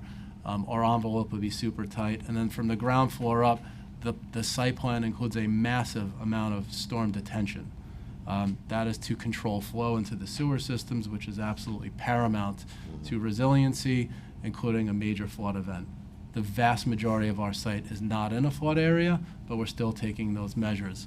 Moreover, as Vishon mentioned earlier, over 3 acres of our site is green, and over 6 acres is open to the sky. So environment to us is not only materials, but is also the quality of life. Every single building has light and air exposure on 360 degrees on the side. There's no infill development. That, the systems, the quality of the environment is health. The rest, a lot of are code-driven and are check the box. We feel like we meet both. Okay. My last question, the parking. How many parking spots did you state? So the plan includes nearly 400 residential parking spaces. The vast majority of them are located under buildings 1 to 4, so I'll call that Phase 1A and Phase 1B. There's also some residential parking, including in the last phase or 2. Separately, there is a 500-space public parking garage specifically allocated for CCC's functions, which is primarily driven for Sundays, but will be complementary to benefit the commercial, retail, community facilities like the Performing Arts Center, the Workforce Development, et cetera, because if you're sleeping on a Sunday morning and you haven't gone to church or synagogue or worship somewhere and you're in bed, well, you can't go move your car to allow a congregant to park. So we created separate and distinct parking facilities that will be controlled so that residents have peace and quiet and enjoyment and use. Okay. Is there any like charging stations in the parking garages that you're thinking about? That's very important nowadays. Absolutely. We will have EV parking. I don't know if it's by law required yet for a certain amount, but we will Not yet. definitely have EV parking. At the time we break ground and for the later phases, it may be the only thing. Yeah, because you said 10 years, so I'm just thinking about how the car, dynamics are going within New York City or across the nation. I think electric cars are going to be more, proficient and, out there more. So just to think about. We just opened up one of our new affordable housing buildings called Gotham Point in Long Island City on the waterfront, and we've installed 15 EV chargers voluntarily. So it's something we believe in. Thank you, Brian. Any council members have any questions? All right. Chair Lewis? No questions, just want to give remarks. It sounds like you're in support, Chair, so that's a good thing.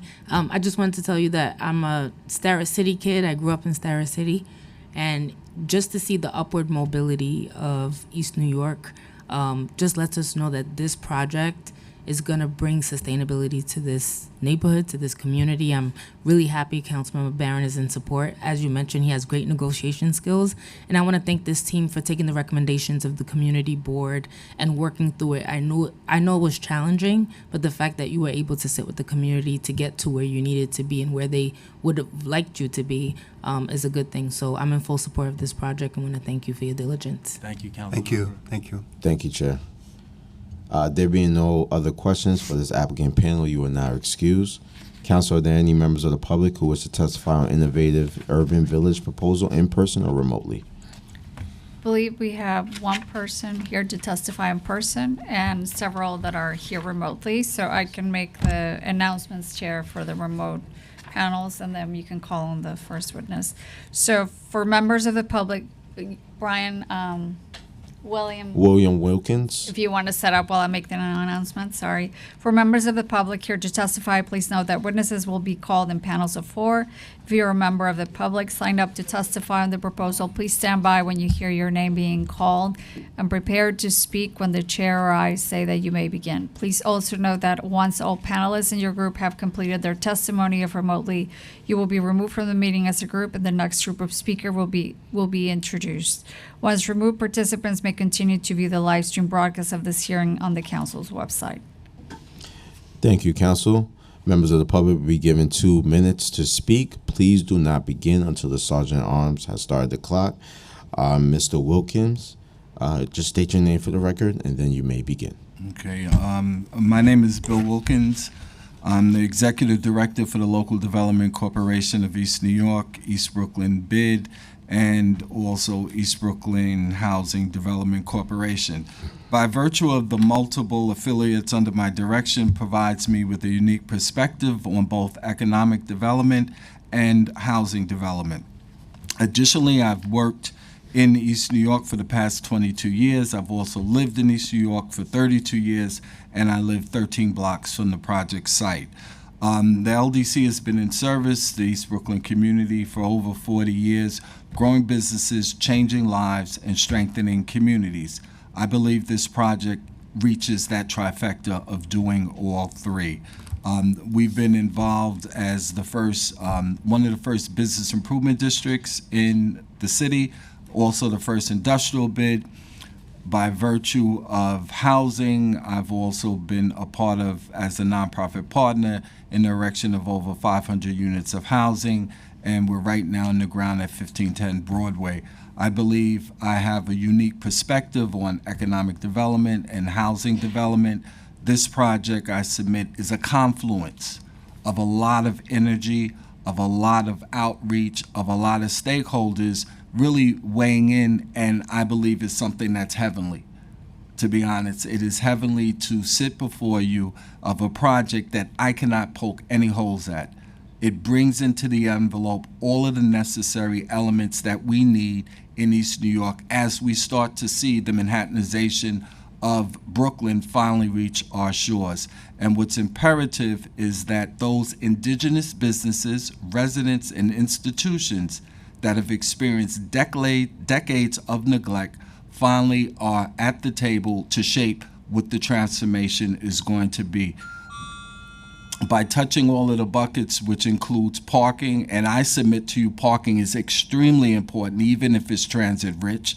I don't know what those other panelists were talking about, but you talk to residents, they're looking for parking, and people are taking a lot of time. But there's parking, there's vocational training, there's home ownership, there's residential, there's seniors, as affordable bands.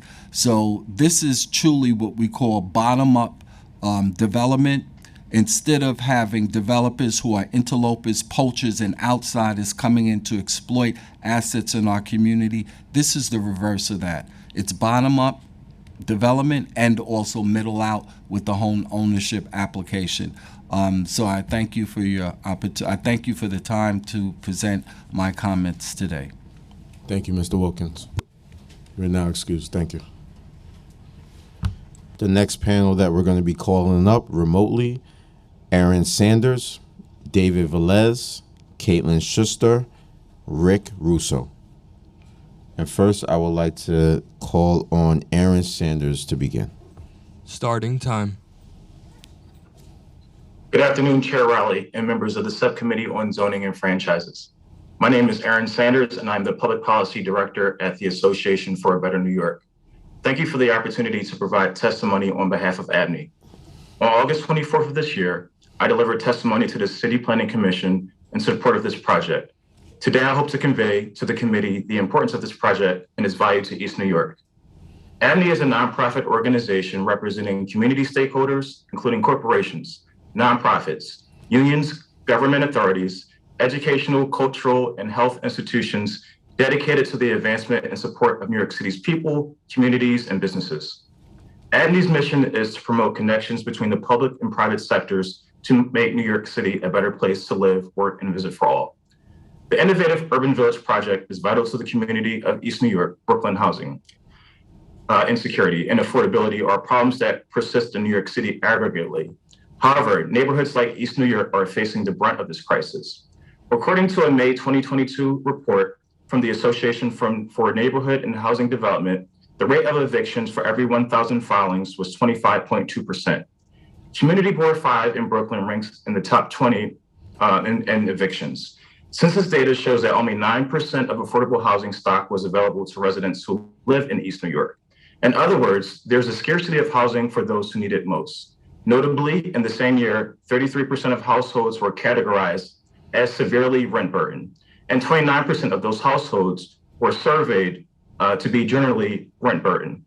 This data suggests that the housing crisis is negatively impacting the residents of East New York. Importantly, this project received overwhelming support from Community Board 5 during its review at the ULURP stage. This project received a favorable vote of 22 to 1. A vote of this magnitude shows community consensus around this project. In conclusion, after reviewing the merits of this project and the thoughtful recommendations from various stakeholders, ABNY supports the development of the innovative urban village. This project encourages economic growth, sustainable housing, and innovative childcare options for New Yorkers. And we encourage the committee to consider this comprehensive value add of this project to this Brooklyn community. Thank you for your time. Thank you, Aaron. The next testimony will come from David Velez. David, if you hear me, please unmute and you may begin. Starting time. Good morning. I am David Velez. I'm the environmental consultant with VHB for the project, and I was just available for questions only. Okay, thank you, David. The next person to testify will be Caitlin Schuster. Caitlin, if you hear me, please unmute and you may begin. Starting time.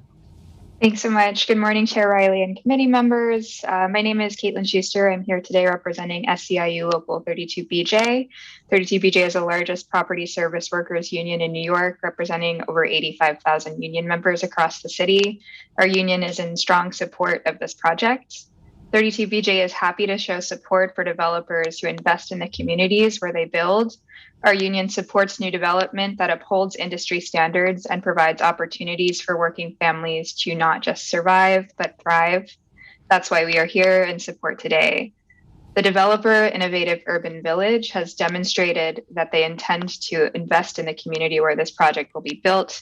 To start, the developer reached out to 32BJ early in the process and is committed to creating prevailing wage jobs for the workers who will permanently staff this site. We estimate that the rezoning will allow for the creation of over 30 new property service jobs. Good jobs like these mean prevailing wages, meaningful benefits, and a pathway to the middle class for the local community members who tend to fill such positions. In addition to the important job creation that will come from this project, the developer has proposed the construction of thousands of units of badly needed affordable housing.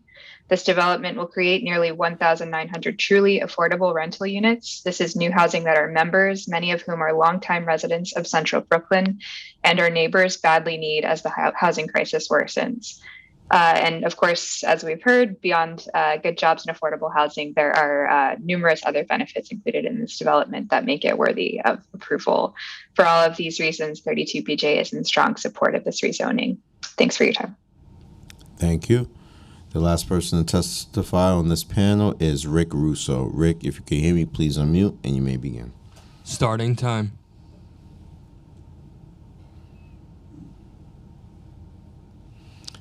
Rick, you have to unmute. Sorry about that. It's all right. Thanks. Good afternoon. Thank you for the opportunity. My name is Rick Russo, and I am the Chief Operating Officer at the Brooklyn Chamber of Commerce, and I am delivering testimony on behalf of Randy Piers, President and CEO of the Brooklyn Chamber of Commerce, a borough-wide membership and economic development organization dedicated to helping businesses through 4 channels: promotion, support, advocacy, and convening. The Brooklyn Chamber believes this development is beneficial for East New York and its residents. First and foremost, the Christian Cultural Center is a reputable, long-standing community member that has the best interest of the community at heart.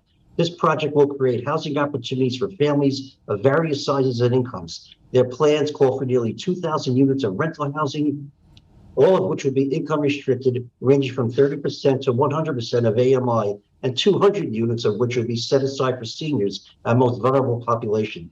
There is also 100 units of affordable home ownership that will provide our residents and families the ability to establish themselves here for the long term and build generational wealth. Secondly, the plan will create opportunities for local entrepreneurs and business owners to open businesses and employ its neighbors. The center plans to incorporate a host of services and amenities that will not only serve the residents of the new buildings, but the broader community as well. This will benefit residents from across the street, as well as the broader East New York neighborhood. These services include GED programs, childcare programs, career counseling, vocational training, a performing arts center, and open green space, to name a few. Based on our experience in Brooklyn and East New York specifically, we believe it will drive economic growth and benefits to the local business community. It creates a total of 1,975 units of housing. The plans are for all these housing units to be income-based and affordable. A large portion of these units will be reserved for households with lower incomes, ensuring that members of the East New York community can afford to move in.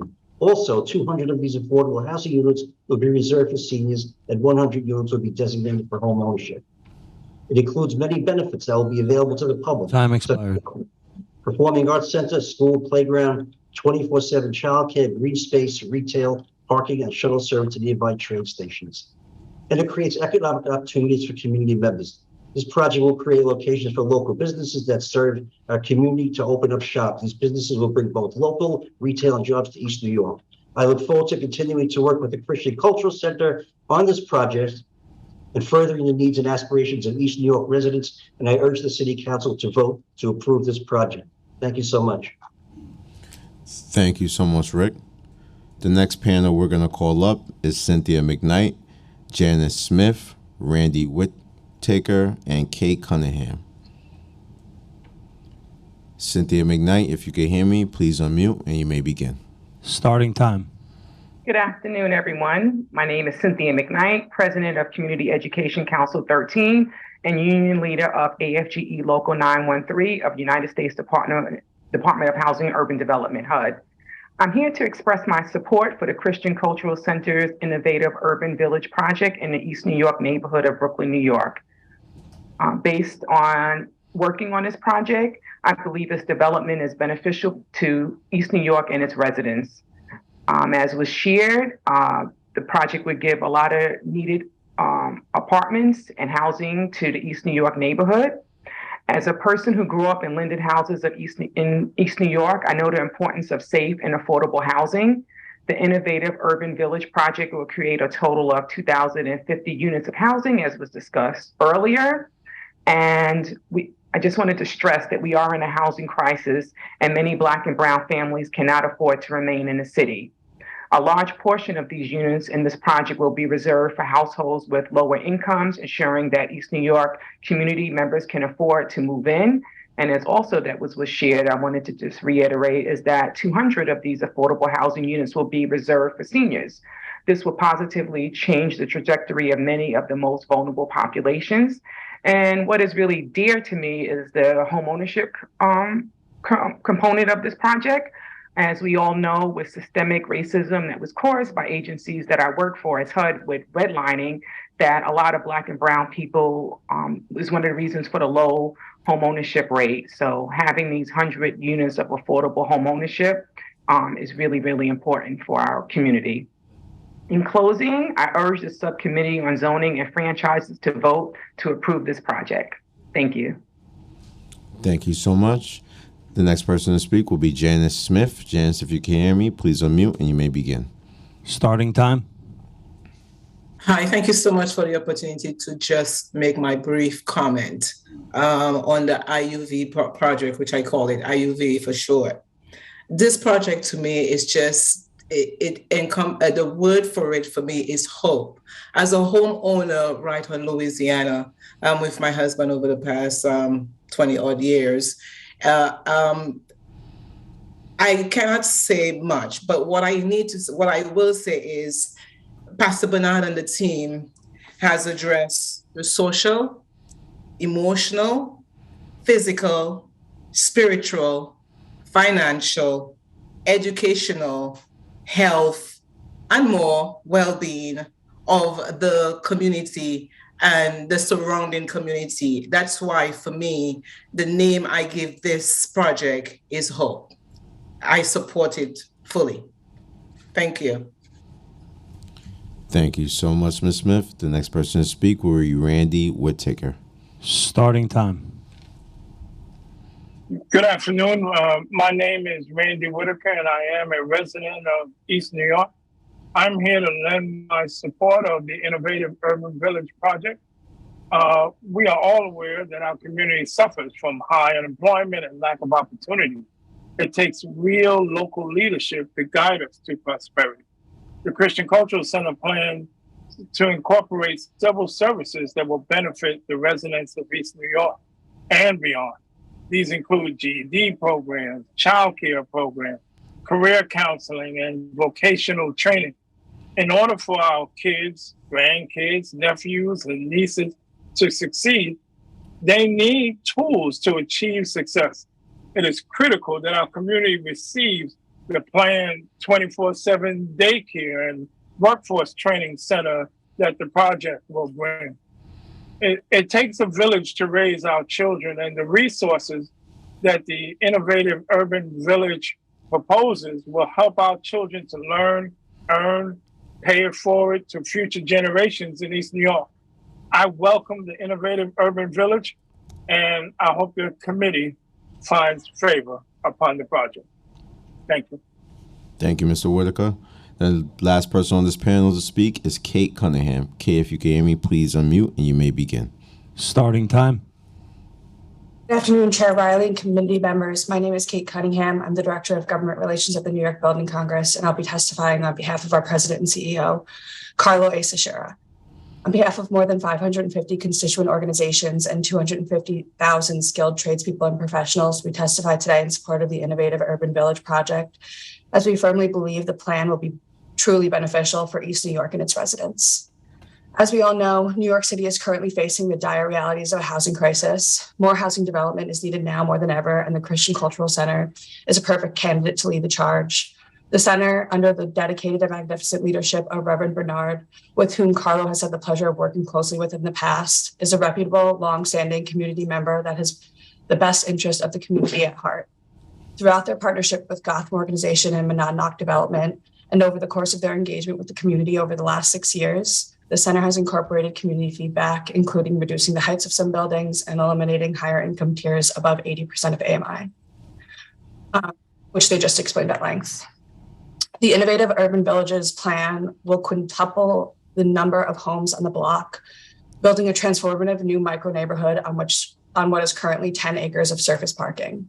The project will create housing opportunities for families of various sizes and incomes, with 75% of all rental units being between 30% to 80% of AMI, making it one of the most affordable projects of this scale in all of New York City.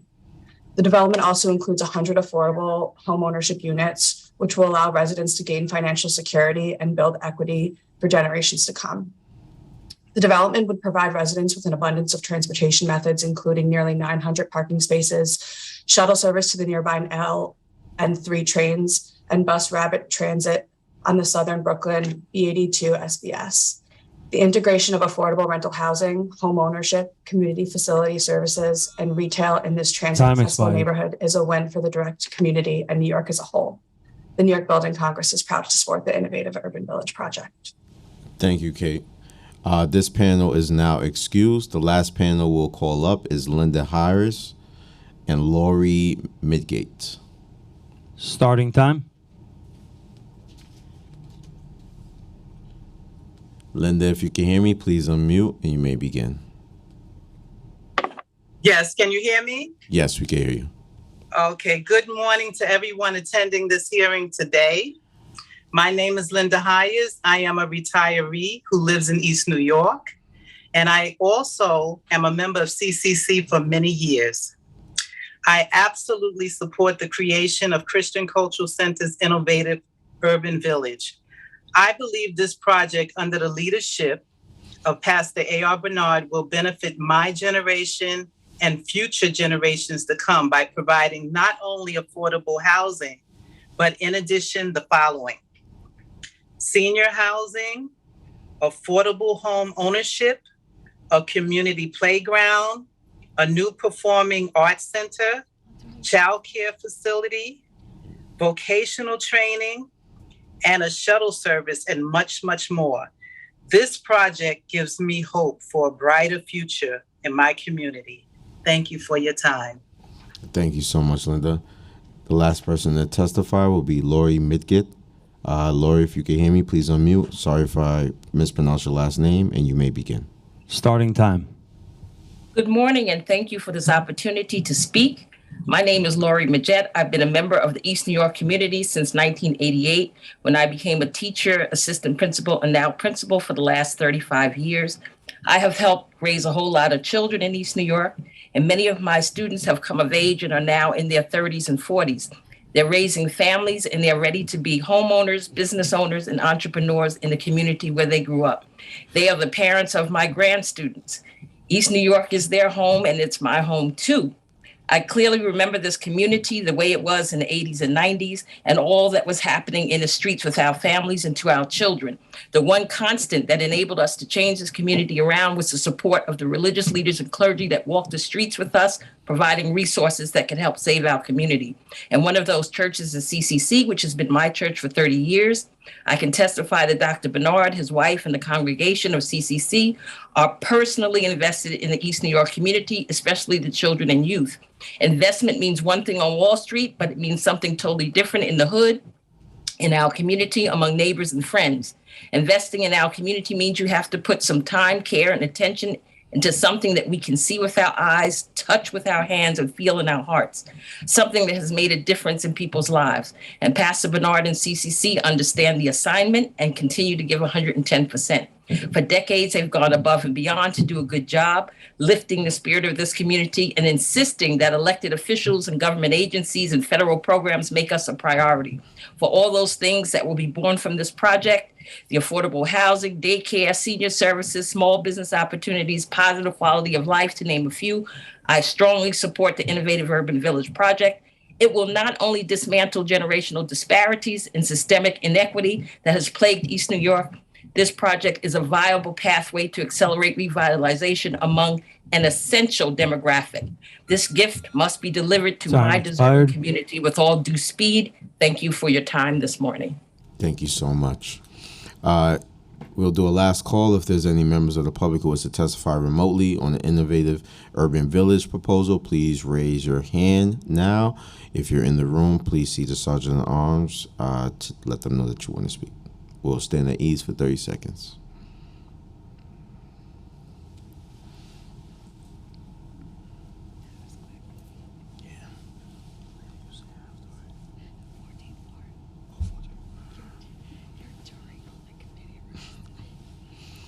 There being no other members of the public who wish to testify on the preconsidered LUs relating to ULIP numbers C220312, ZMK, and N220313, ZRK, relating to the innovative urban village rezoning proposal, the public hearing is now closed and the items are laid over. And Chair, before we adjourn, I will just close the vote for land use items 110, 111, and 112. The final vote is 7 in the affirmative, no negatives, no abstentions. Thank you, Council. I will just say the items are approved and will be referred to the full Land Use Committee for a vote. Thank you, Council. That concludes today's business. I would like to thank the members of the public, my colleagues, subcommittee council, land use, and other council staff and the Sergeant at Arms for participating in today's hearing. This meeting is hereby adjourned. Thank you.